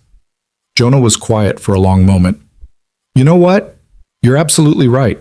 We budget for some level of fraud, we do our due diligence, but we lead with trust instead of suspicion. That's the kind of company I want to build. The Thai food arrived, and they ate while continuing to refine the plans. Jonah had ideas Arya hadn't considered, like creating a public dashboard showing the impact of these programs in real time, making the work transparent and accountable. Arya suggested quarterly showcases where scholarship recipients could display their work, building community and celebrating success. Together, they sketched out a vision that felt both ambitious and achievable, idealistic and grounded in reality. There's one more thing, Jonah said as they were finishing up. He pulled out a folder from his desk drawer. I want you to have equity in the company. Not a huge amount, you're still early in your career, but enough that you have real ownership. Enough that if Read Lab succeeds, you succeed too. Arya stared at the documents he slid across the table. Stock options, vesting schedule, numbers that made her head spin. Jonah, I can't. This is too much. It's not nearly enough for what you're going to do here. But it's a start. He leaned back in his chair. Arya, I don't want you to just work for Read Labs. I want you to feel like you're building it with me. Like this is your company too. Because the truth is, the programs you're creating are going to define what we become. They're going to be our legacy. Why me? The question burst out before she could stop it. You could have hired someone with more experience, more credentials, someone who already knew how to do this. Why take a chance on me? Jonah was silent for a moment, his expression thoughtful. Can I tell you a story? Okay. When I was 24, I had an idea for what eventually became Read Labs. I pitched it to every investor I could get a meeting with. 27 pitches, 27 rejections. They all said the same thing. I was too young, too inexperienced, the market was too crowded. One guy told me to get a real job and stop wasting people's time. He smiled without humor. Then I met this woman, Elena Martinez. She was a small-time angel investor, didn't have the big reputation or the massive fund. But she listened to my pitch, and when I was done, she said something I'll never forget. What did she say? She said, everyone else is looking at your resume. I'm looking at your fire. You have something they don't. You actually care about solving this problem. That's worth more than 10 years of experience. Jonah's voice softened. She wrote me a check for $100,000 on the spot. It wasn't enough to fully fund the company, but it was enough to get started. She took a chance on me when nobody else would. What happened to her? She's still on our board, still one of my closest advisors, and still the person I call when I need someone to tell me the truth instead of what I want to hear. He looked at Arya directly. When I met you in that cafe, when I heard you talk about what you do with resources, I saw that same fire Elena saw in me. You don't just want to help people abstractly, you need to help them because you've been there. That's not something you can teach. That's something you either have or you don't. Arya felt tears threatening. She blinked them back. I won't let you down. I know you won't. But Arya, if you do mess up, and you will, because everyone does, I need you to know it's okay. We'll figure it out together. That's what partners do. They spent another hour working through logistics, setting up meetings with the teams Arya would need to coordinate with, establishing timelines for the first programs to launch. By the time they finished, the rain had stopped, and weak afternoon sunlight was breaking through the clouds. Go home, Jonah said finally. Enjoy what's left of your weekend.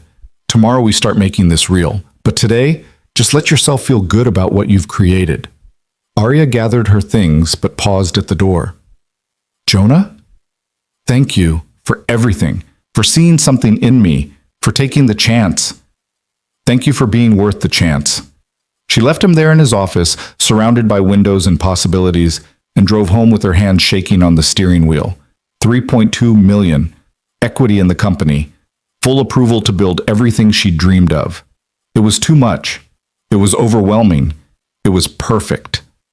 That night, Arya called her mother. She told her everything about the proposal, about Jonah's response, about the budget that would allow them to actually change lives.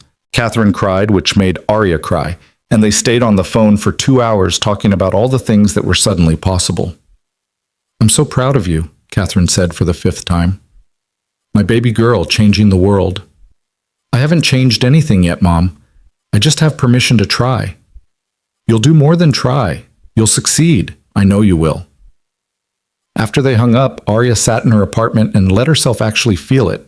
The relief, the excitement, the sheer overwhelming gratitude of being given a chance to do meaningful work. For so long, she'd felt invisible, overlooked, like she was shouting into a void that never answered back. Now someone was listening. Someone believed in her. Someone had given her the resources to actually make a difference. The next morning, Arya arrived at the office to find a crowd gathered near the main entrance. Maya saw her and waved her over urgently. You need to see this, Maya said, barely containing her excitement. Someone had put up a banner over the main doors. Welcome to the new Reed Labs, where talent matters more than privilege. Underneath it, Jonah stood with Theo beside him, both of them grinning. When Theo saw Arya, he ran over and grabbed her hand. Dad says you're going to help lots of people like you helped him, Theo announced loudly enough for everyone to hear. He says you're going to change everything. I'm going to try, Arya said, suddenly aware of all the eyes on her. Jonah walked over and the crowd parted instinctively. Everyone, he said, his voice carrying across the lobby, I want to officially introduce you to Arya Collins and the Creator Accessibility Initiative. Over the next year, we're going to be implementing major changes to make Reed Labs more accessible, more equitable, and more aligned with our core mission. Some of these changes will be uncomfortable. Some of them will require us to rethink how we do business. But all of them are necessary. He gestured to Arya. Arya is going to be leading this work, and she has my complete support. If she needs resources, she gets them. If she needs access, she gets it. If she challenges something we're doing, we listen. I know change can be hard, but I'm asking all of you to embrace it, to remember why we built this company, and to help us become what we've always said we wanted to be. There was applause, genuine and warm. Some people looked skeptical. Jennifer from marketing was notably stone-faced, but most seemed genuinely excited. Maya was beaming. Sarah gave Arya a thumbs up from across the lobby. No pressure, right? Arya whispered to Jonah as the crowd dispersed. You've got this, he said quietly. And remember, I'm right here if you need me. The next 6 weeks were a controlled chaos of building and implementing and iterating at a pace that left Aria both exhilarated and exhausted. She hired a team, 2 program coordinators who understood the mission viscerally because they'd lived it themselves. Marcus had been a homeless teen who taught himself design in public libraries. Jasmine had worked 3 jobs while caring for her sick father, building a portfolio between midnight shifts.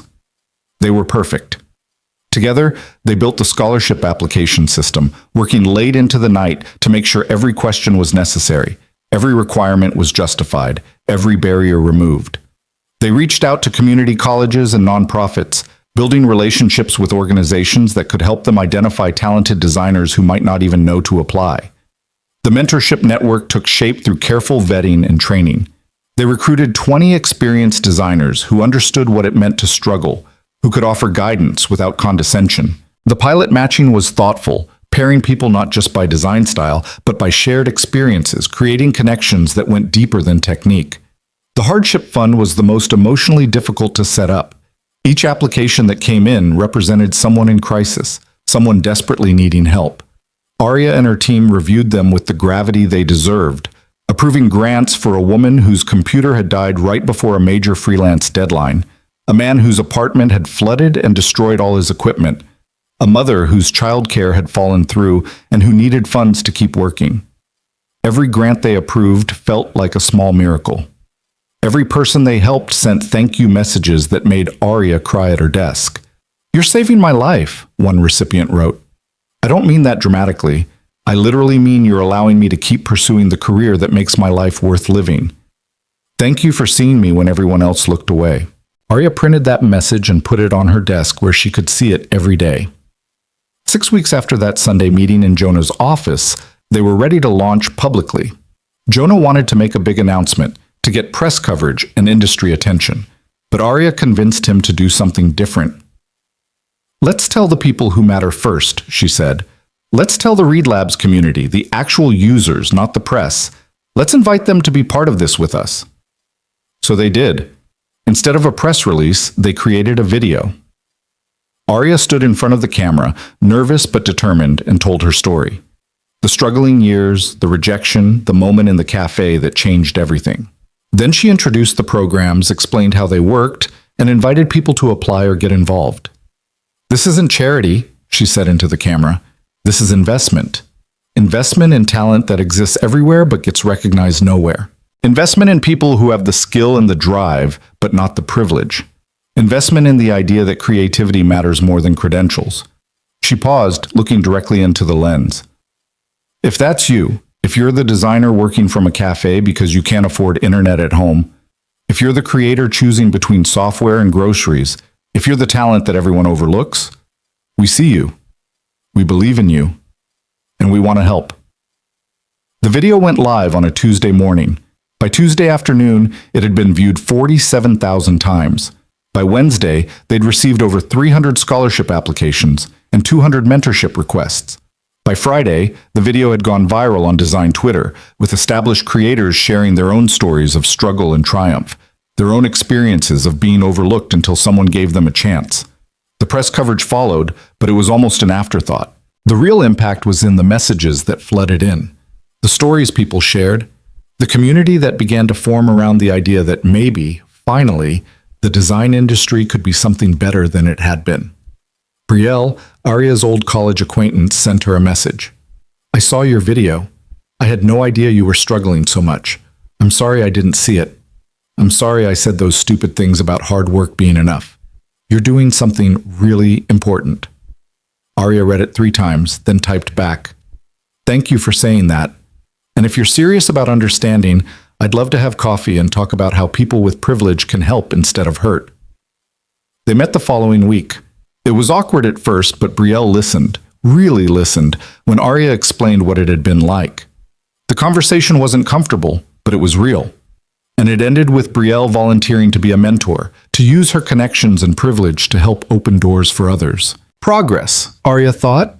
Slow, uncomfortable, but real progress. 2 months after launch, they held their first showcase. 20 scholarship recipients displayed their work in the Read Labs office, transformed for the evening into a gallery space. The energy was electric. Young designers showing portfolios that rivaled anything Arya had seen from expensive design schools, talking about their processes with passion and intelligence and hunger. Jonah worked the room like he was at a museum gala, asking questions, praising work, making connections between scholarship recipients and potential clients or employers.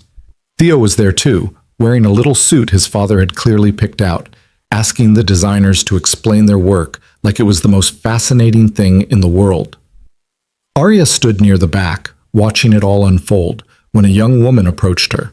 She was maybe 22, wearing a dress that was probably her nicest outfit, clutching a portfolio nervously. "Are you Arya Collins?" she asked. "I am. I'm Emma Chen. I got one of the first scholarships." Her eyes filled with tears. I needed to thank you in person.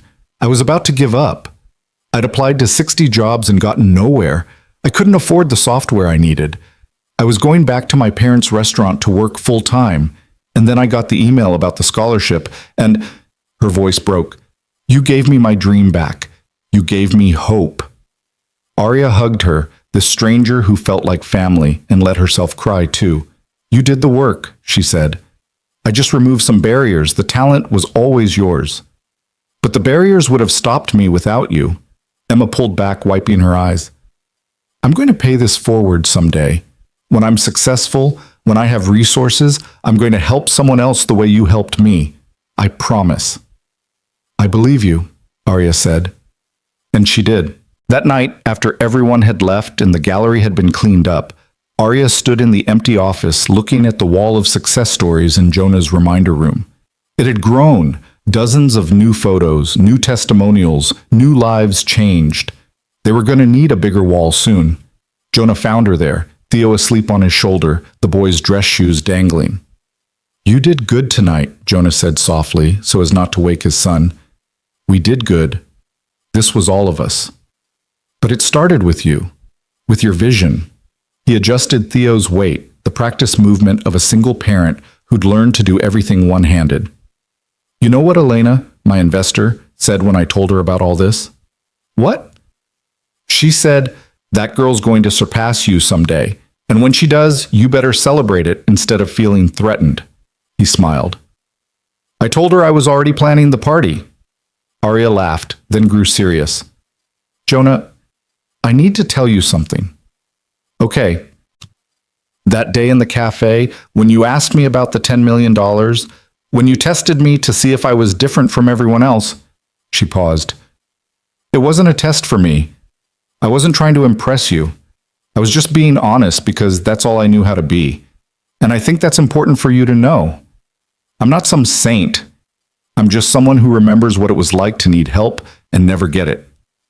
"I know that," Jonah said. "That's why it worked. You can't fake the kind of authenticity you have. People either have it or they don't." He shifted Theo again. "I should get this guy home. But Arya, thank you for everything you're doing, for everything you're going to do. Thank you for letting me do it." After they left, Arya stayed a little longer, adding one more photo to the wall, the image from tonight's showcase, all 20 scholarship recipients standing together, holding their work, their faces bright with possibility and pride. She stepped back and looked at what they'd built in just 2 months. It was substantial. It was real. But it was also just the beginning. There were still thousands of designers out there struggling in silence, still people choosing between their dreams and their rent, still talent being overlooked because it didn't come wrapped in the right packaging.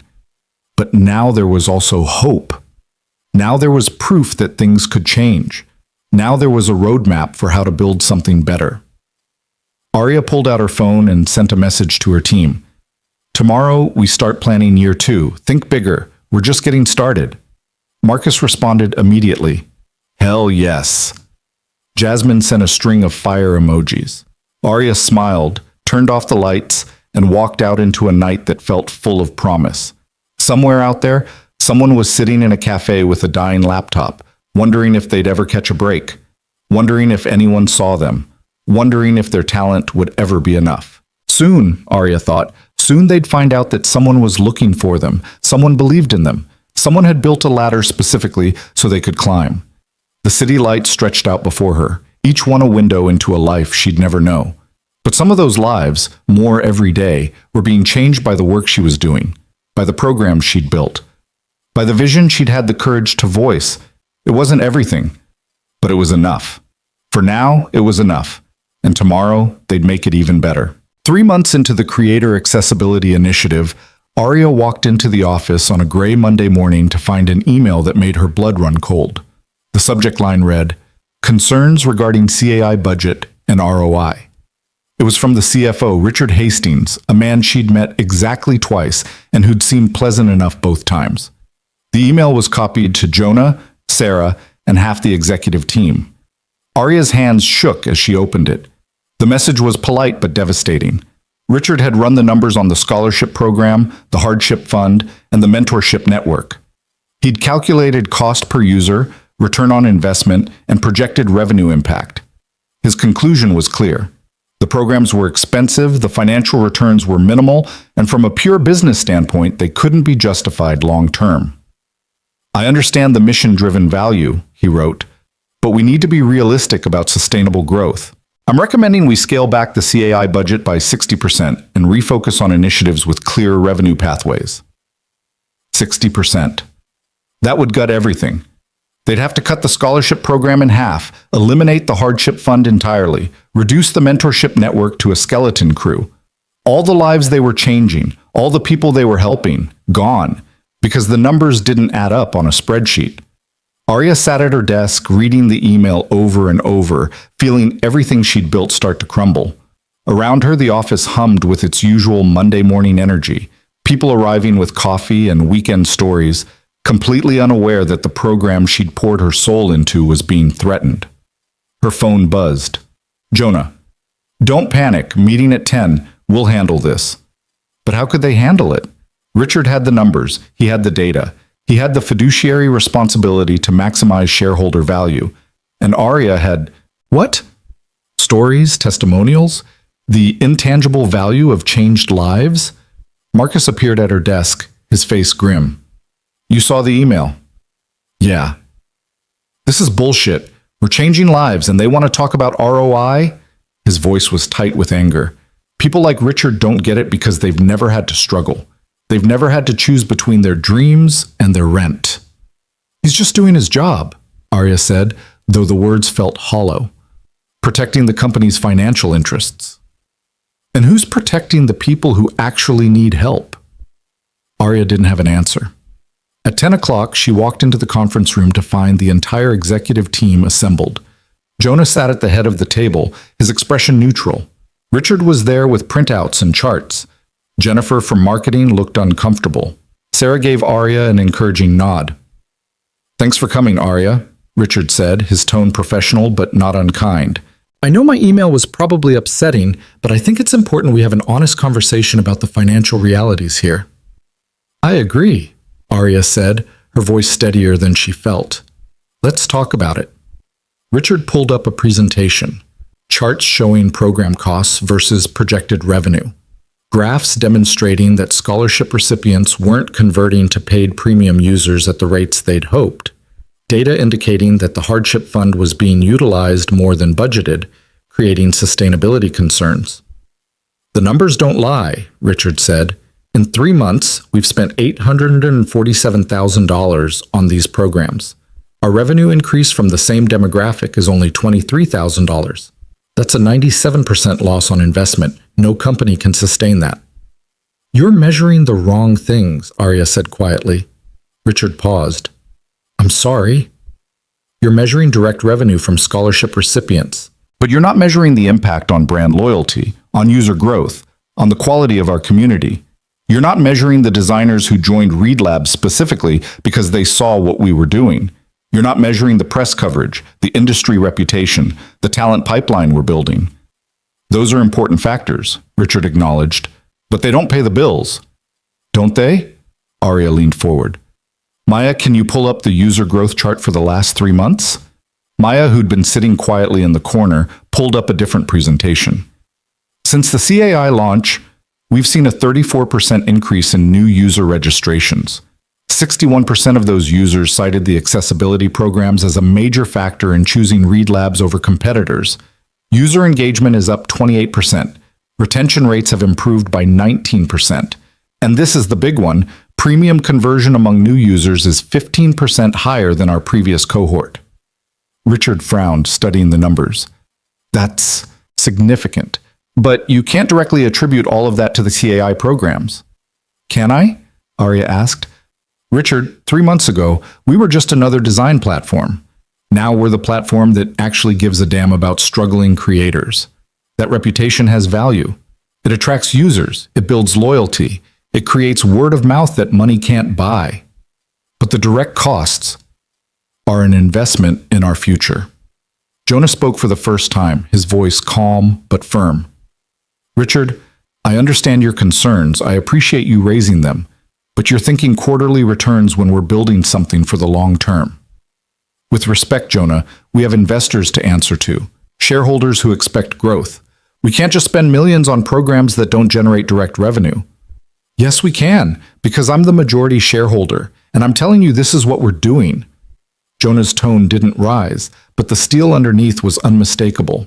Read Labs isn't a company that exists to maximize quarterly profits. It's a company that exists to democratize design. If those two goals conflict, I choose the mission every time. The room went silent. Richard opened his mouth, closed it, opened it again. Jonah, I have a fiduciary duty, and I have a moral duty. To the people we serve, to the community we've built, to the promise we made when we started this company. Jonah stood up, his hands flat on the table. I know you're concerned about sustainability. So am I. But the answer isn't to gut the programs that define who we are. The answer is to find additional revenue streams that support them. Like what? Richard asked, but he sounded more curious now than combative. Arya jumped in. We could introduce an optional pay-it-forward option for premium users. Let them add a small monthly donation that goes directly to the scholarship fund. We could create corporate sponsorship opportunities where companies fund specific scholarships in exchange for talent pipeline access.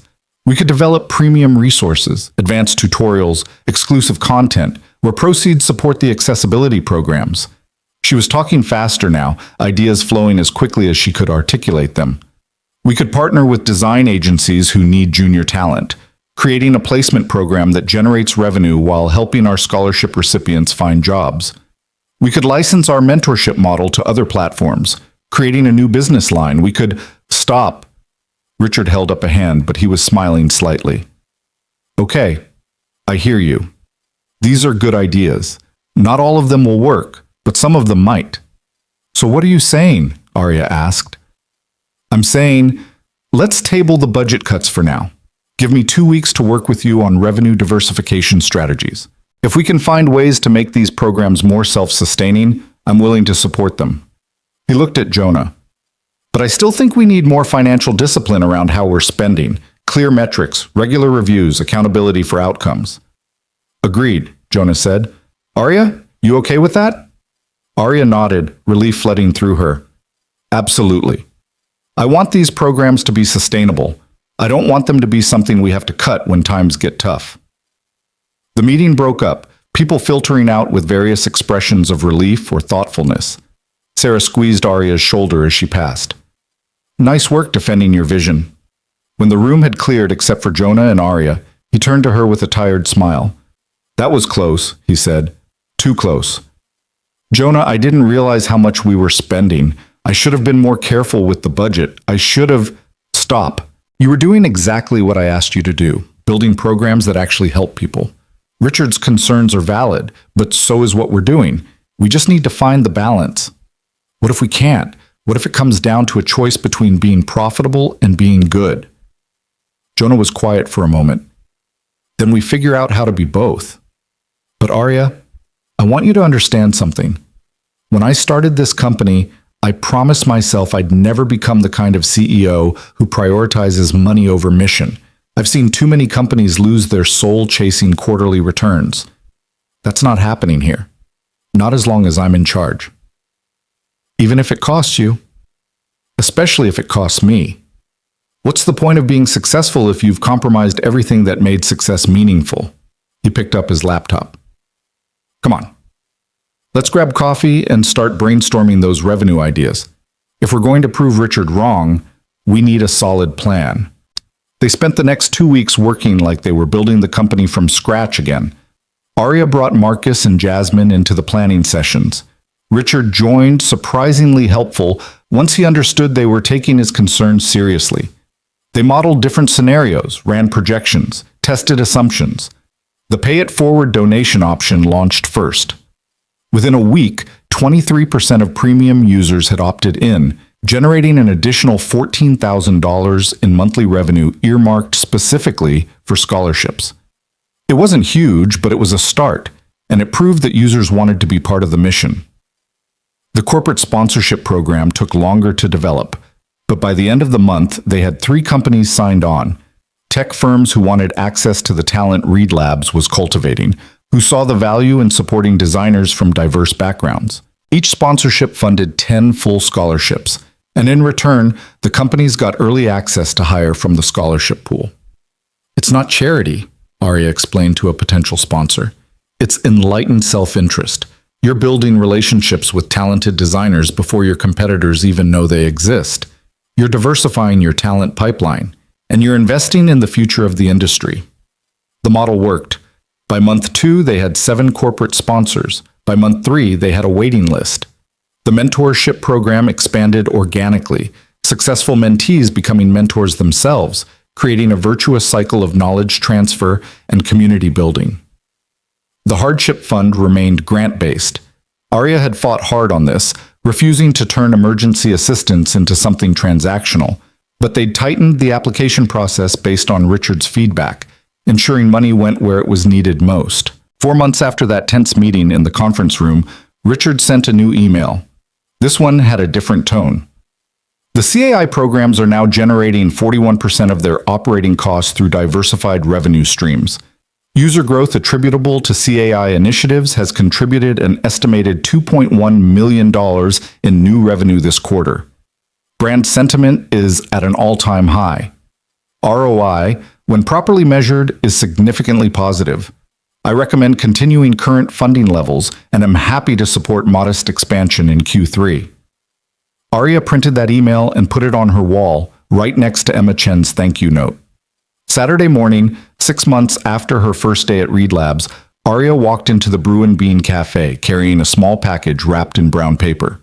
The cafe was crowded, just like it had been that Monday morning that changed everything. But this time, Arya walked in confident, purposeful, knowing exactly where she was going. Jonah was already there, sitting at the same table where they'd first met. Theo was with him, working on homework with intense concentration. When they saw her, both of them smiled. Right on time, Jonah said, gesturing to the empty chair. Coffee's on its way. Arya sat down, setting the package on the table. I wanted to give you something, both of you actually. You didn't have to, Jonah started. I know, I wanted to. She pushed the package toward Theo. Open it. Theo tore into the wrapping with the enthusiasm of a 7-year-old on Christmas morning. Inside was a book, a custom-made picture book with illustrations Arya had created herself. The title read, The Boy Who Made Friends at Coffee Shops. Theo opened it, his eyes going wide. The story was simple but true. A boy and his dad who went to cafes to meet interesting people. The boy's superpower was seeing people for who they really were, not what they looked like. The illustrations showed different people they'd met, including one of a tired woman with a laptop who became their friend. That's you, Theo said, pointing to the illustration. And that's me and Dad. It is, Arya confirmed. I wanted to thank you for being so welcoming when I first started, for making me feel like I belonged. Theo hugged the book to his chest. This is the best present ever. I'm going to read it every night. I'm counting on it, Arya said with a smile. Jonah was staring at the book with an expression that made Arya's chest tight. When he looked up, his eyes were suspiciously bright. Arya, I don't even know what to say. Say you'll keep coming to this cafe every Saturday. Say you'll keep that table where it all started. Deal. He cleared his throat, clearly trying to compose himself. Actually, speaking of this table, I have something too. He pulled out a small brass plaque, the kind that might be mounted on a park bench or a building wall. It read, "Reserved for kind people, in memory of Elena Martinez, who believed in second chances." Arya touched the engraved letters. "Elena? Your investor?" "She passed away 2 weeks ago. Heart attack, completely unexpected. She was only 53. Jonah's voice was rough. "The funeral was yesterday. I didn't tell anyone at work because I didn't want people to make a fuss, but I needed to tell you. She's the reason any of this exists. She took a chance on me when nobody else would." "I'm so sorry, Jonah." "Me too. But I was thinking, she would have loved what you're doing. The accessibility programs, the scholarships, the hardship fund. That was her whole philosophy. Invest in people, not just businesses. Bet on character, not credentials." He tapped the plaque. "I got permission from the cafe owner to mount this here, at this table, so other people can see it. So maybe someone else will offer their seat to a stranger who needs it." Theo, who'd been listening quietly, spoke up. "Miss Elena was nice. She always gave me chocolate when we visited." "She was the best," Jonah agreed. "And Arya, I think she would have really liked you. I wish I could have met her." "Me too. But in a way, you're carrying on her work. You're doing what she taught me to do, seeing the person, not the resume. Taking chances on people everyone else overlooks. She'd be proud of what we've built." They sat in comfortable silence for a moment, the cafe bustling around them, 3 people connected by choices made at this very table. Then the barista brought over their coffee. Arya's vanilla latte, Jonah's black coffee, Theo's hot chocolate with extra whipped cream, and they spent the next hour just talking. Not about work or programs or budgets, but about life. About Theo's upcoming birthday party, about Arya's plans to visit her mother next month, about Jonah's realization that maybe, finally, he was ready to start dating again. "Really?" Arya asked. "That's big." "Terrifying, more like. I haven't been on a date in 15 years. I have no idea how to do this anymore." He laughed, but there was vulnerability underneath it. "What if I'm terrible at it? What if I compare everyone to my wife and nobody measures up?" "Then you go on more dates until you meet someone who doesn't need to measure up because they're perfect in a completely different way," Arya said. "You deserve to be happy, Jonah.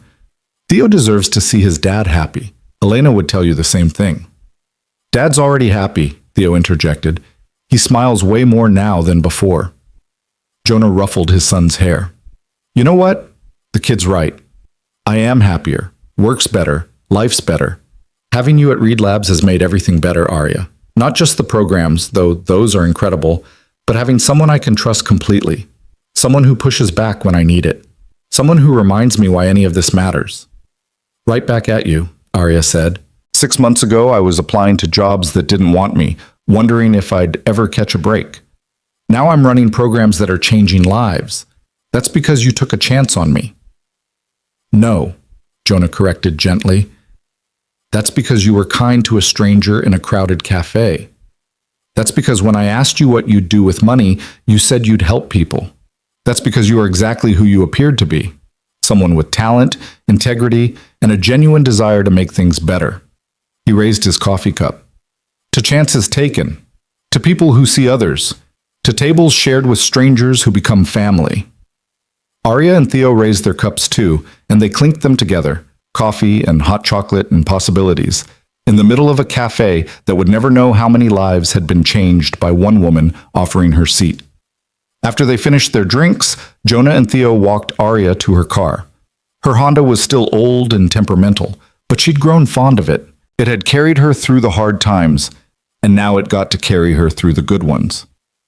"We'll see you Monday?" Theo asked, already knowing the answer, but asking anyway. "You'll see me Monday," Arya confirmed, "and every Monday after that." After they left, Arya sat in her car for a moment, not quite ready to drive away. She pulled out her phone and scrolled through the photos from the past 6 months.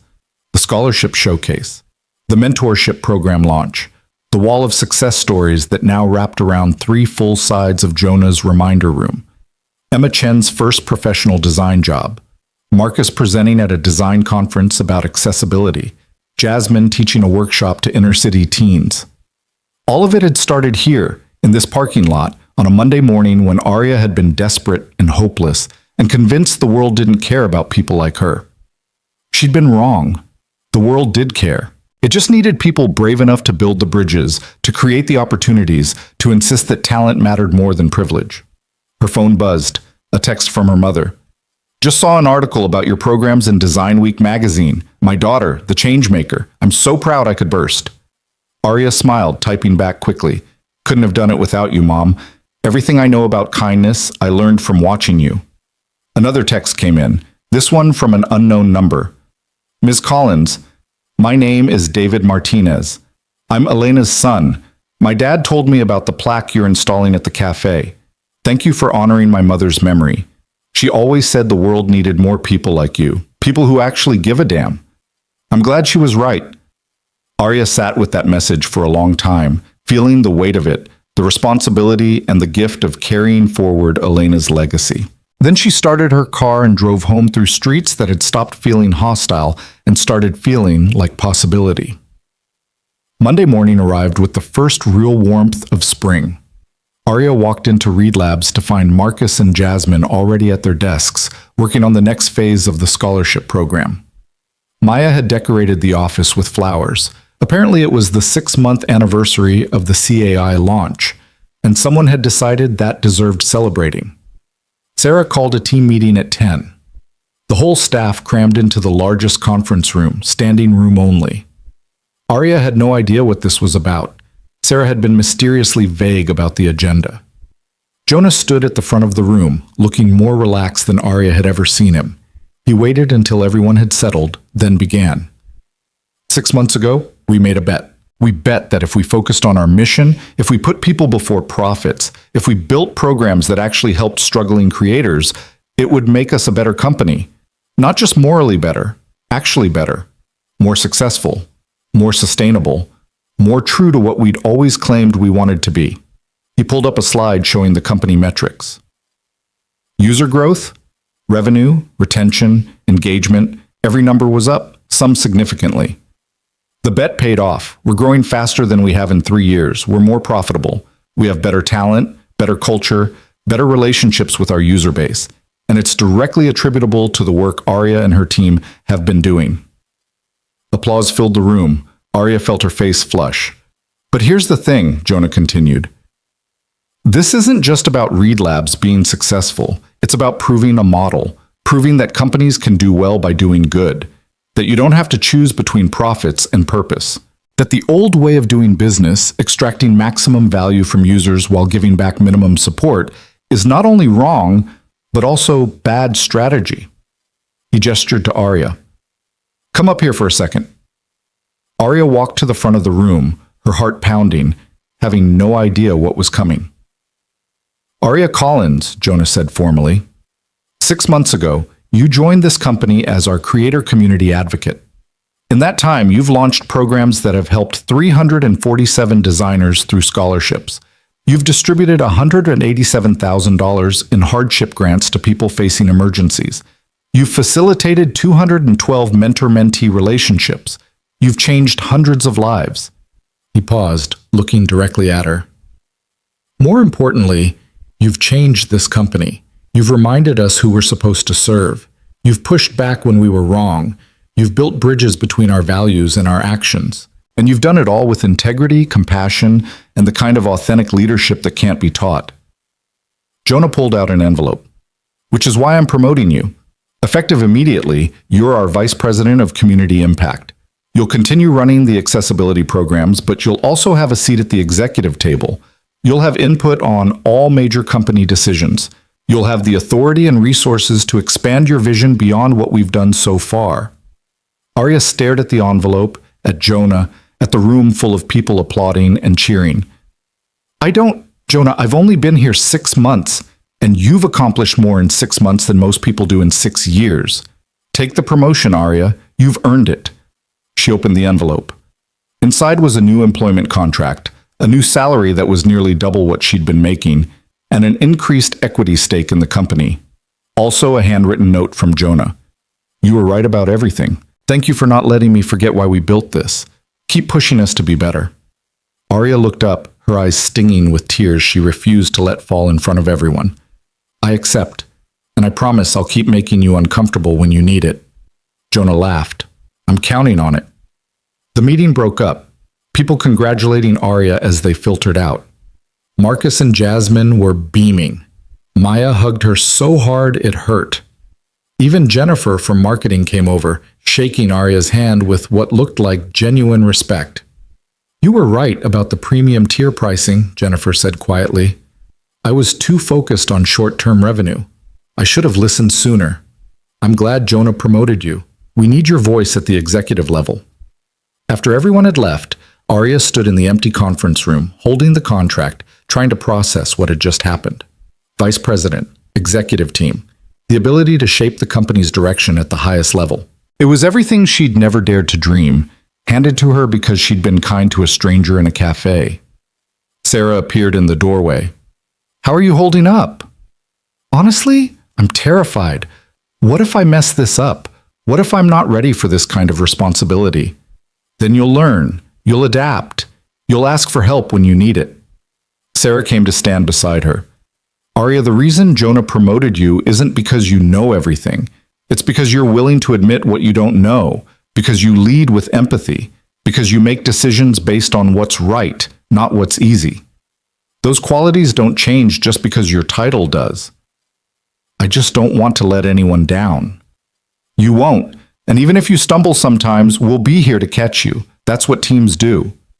Sarah squeezed her shoulder. Come on, let's get lunch. You need to celebrate before the reality of the new job kicks in and you realize how much more work this is going to be. They went to a small restaurant near the office, the kind of place where you could actually hear yourself think.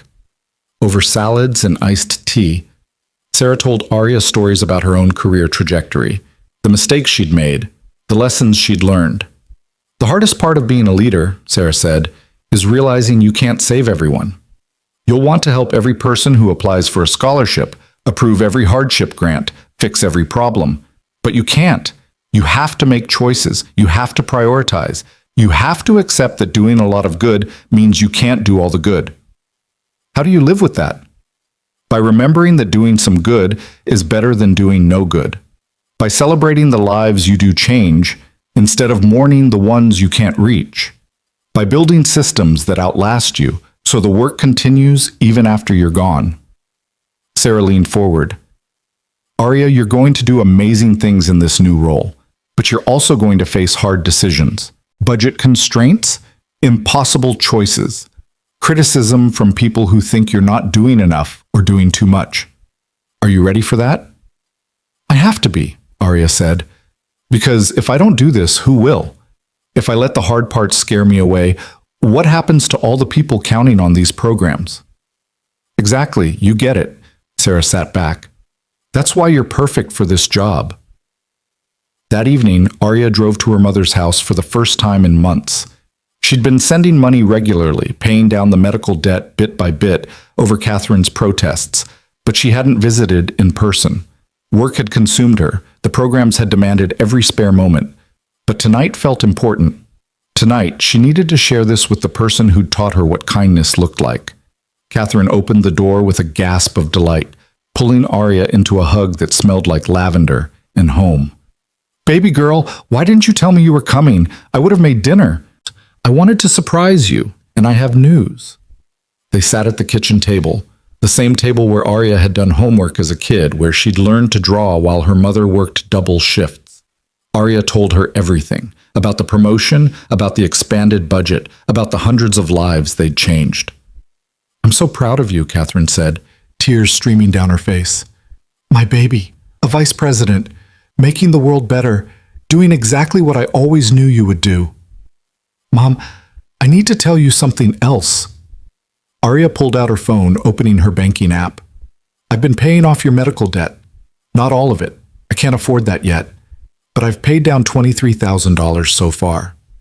With the raise, I can pay more. We're going to get you out from under this. Catherine's hand flew to her mouth. Arya, no. That's your money. You need to save it, invest it, build your own life. I am building my own life. And part of that life includes making sure you don't have to work yourself into the ground, paying for a stroke you didn't ask for. Arya took her mother's hands. Let me do this, Mom. Let me help the person who helped me every single day of my childhood. They cried together, holding hands across the kitchen table. Two women who'd fought through poverty and illness and disappointment to find themselves on the other side of something that looked like triumph. Your father would be so proud, Catherine whispered. Arya's father had died when she was 12, a construction accident that had left them barely scraping by. He always said you were going to change the world. I'm not changing the world, Mom. I'm just trying to help a few people in it. That's how worlds get changed, honey. One person at a time. Arya stayed for dinner, helping her mother cook pasta and talking about everything and nothing, about Theo and his dinosaur obsession, about Jonah and his journey as a single parent, about the cafe where it all started, about Elena Martinez and her belief in second chances. I wish I could meet this Jonah person, Catherine said as they did dishes together. He sounds special. He is. He's also still grieving his wife, still figuring out how to be both a father and a CEO, still learning that it's okay to need help sometimes. Sounds like someone else I know, Catherine said with a knowing smile. I'm getting better at that. Asking for help, I mean. Good, because you can't do everything alone, no matter how much you want to. Driving home that night, Arya felt the full weight of the past 6 months settle over her. She'd gone from desperate and overlooked to successful and respected. She'd built programs that mattered. She'd found a place where her voice carried weight. She'd proven that kindness wasn't weakness, that leading with empathy wasn't naive, that fighting for people who'd been forgotten wasn't foolish. But more than any of that, she'd found family. Not blood family, but chosen family. Jonah and Theo, Marcus and Jasmine, Sarah and Maya, even Jennifer, in her own complicated way. People who believed in the same things she believed in. People who wanted to build something that mattered. The next Saturday, Arya arrived at the Brew and Bean Café to find a small crowd gathered outside. Someone had mounted Elena's plaque on the wall next to the door, and people were stopping to read it, to take photos, to talk about what it meant.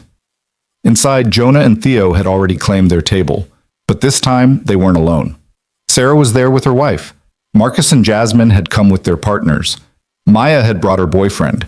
Even Richard the CFO had shown up, looking slightly uncomfortable in jeans and a casual shirt.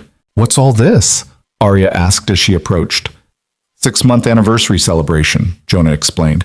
I figured we should mark the occasion of when everything changed. When you proved that one act of kindness could ripple out and touch hundreds of lives. Thousands, Marcus corrected. Don't sell yourself short, boss. They ordered food and coffee and gathered around multiple tables pushed together, this ragtag family bound by mission and purpose. They told stories about the scholarship recipients who'd gone on to get jobs at major companies, about the hardship grants that had prevented evictions and bankruptcies, about the mentorship relationships that had turned into friendships and collaborations. Theo, who'd been listening intently, suddenly spoke up. Miss Arya, can I ask you a question? Always. Dad told me you didn't know he was rich when you let him sit with you, that you were just being nice. Is that true? It's true. Why were you nice when everyone else wasn't? Arya thought about how to explain it to a 7-year-old. Because your dad looked tired, and I remembered what it felt like to be tired and have nobody care, so I cared. That's a good reason, Theo decided. Then, with the blunt wisdom of children, he added, I think more people should do that. Me too, buddy, Jonah said quietly. Me too. As the afternoon wore on, people started to leave for their own Saturday plans. But Arya stayed, sitting at the original table with Jonah and Theo, watching the cafe around them. New people coming in, taking seats, living their lives. Some of them probably struggling just like she had been. Some of them probably one act of kindness away from something that could change everything. I've been thinking, Jonah said, breaking the comfortable silence, about expanding the model. Not just Reed Labs, but other companies. What if we documented everything we've done, the programs, the revenue models, the metrics, and made it available to other tech companies? Showed them how to build accessibility initiatives that actually work?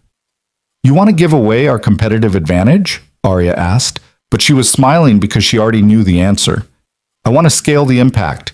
If every major platform did even half of what we're doing, imagine how many lives could change. Imagine how different the industry could be. I love it, Arya said. Let's do it.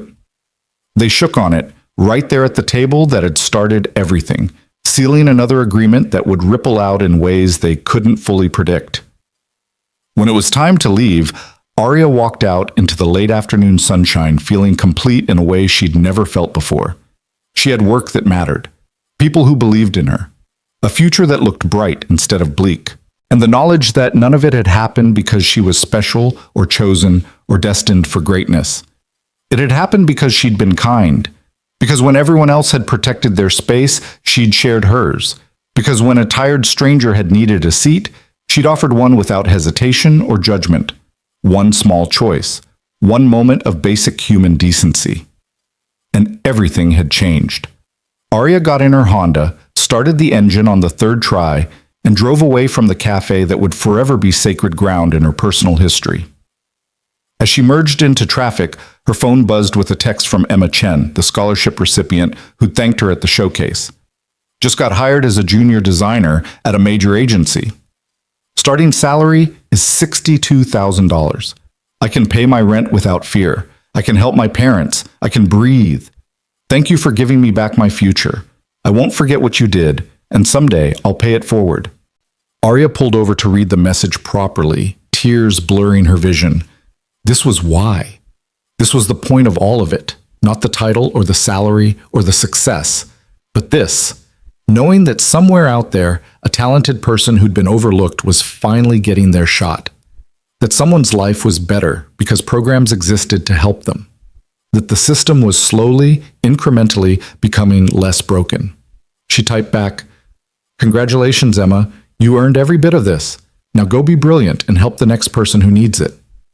Then she sat in her parked car, watching the city move around her, and let herself feel the full magnitude of what they'd built. It wasn't perfect. It would never be perfect.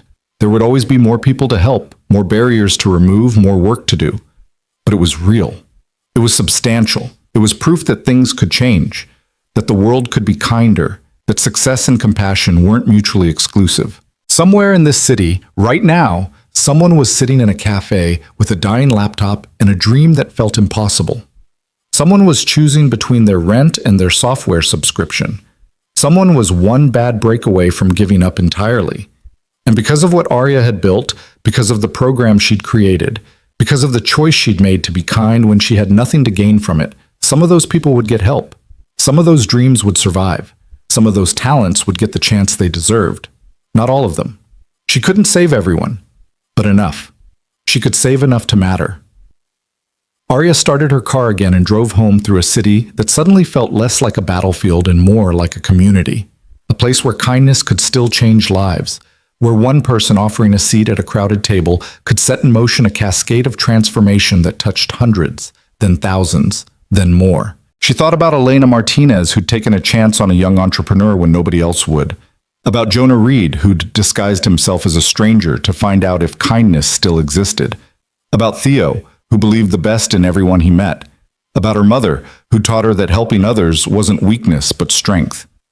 And she thought about the woman she'd been 6 months ago, desperate, overlooked, convinced the world didn't care about people like her. That woman would never have believed what came next, would never have imagined that one simple act of generosity could become the foundation of a career, a mission, a purpose. But it had. And now Arya Collins, Vice President of Community Impact at Reed Labs, had the resources and the platform to make sure other people got their chances too. To build a world where talent mattered more than privilege, where kindness was rewarded instead of exploited, where the cafe table with the brass plaque reading "Reserved for Kind People" wasn't just a memorial, but a promise. A promise that someone was looking. Someone cared. Someone would see you, even when everyone else looked away. The sun was setting as Arya finally arrived home, painting the sky in shades of orange and gold. She walked into her small apartment, the same apartment she'd lived in when she was struggling, though now it felt like a choice rather than a trap, and opened her laptop one more time. She had work to do, programs to expand, lives to change, a world to make slightly better, one person at a time. But first, she opened a new document and started to write. Note to self: Never forget what it felt like to be desperate. Never forget what it meant when someone showed you kindness. Never forget that the most powerful thing you can do is see people, really see them, and offer help when they need it most. Because sometimes the smallest gesture, one shared table, one genuine smile, one moment of basic human decency, becomes the doorway to everything you were meant to be. She saved the document and closed her laptop, ready to rest before Monday came and the work began again. Ready to keep building, keep helping, keep proving that kindness wasn't naive, but revolutionary. Because in a world that often felt harsh and unforgiving, in an industry that too often valued credentials over character, in a society that made it easy to look away from people who were struggling, Aria Collins had learned the most important lesson of all. The smallest act of kindness can change everything. And at that crowded cafe table, two strangers and a little boy hadn't just become something like a family. They'd become proof that the world could still be good, that people could still surprise you, that sometimes when you offer your seat to someone who needs it, you don't just change their life, you change your own. You,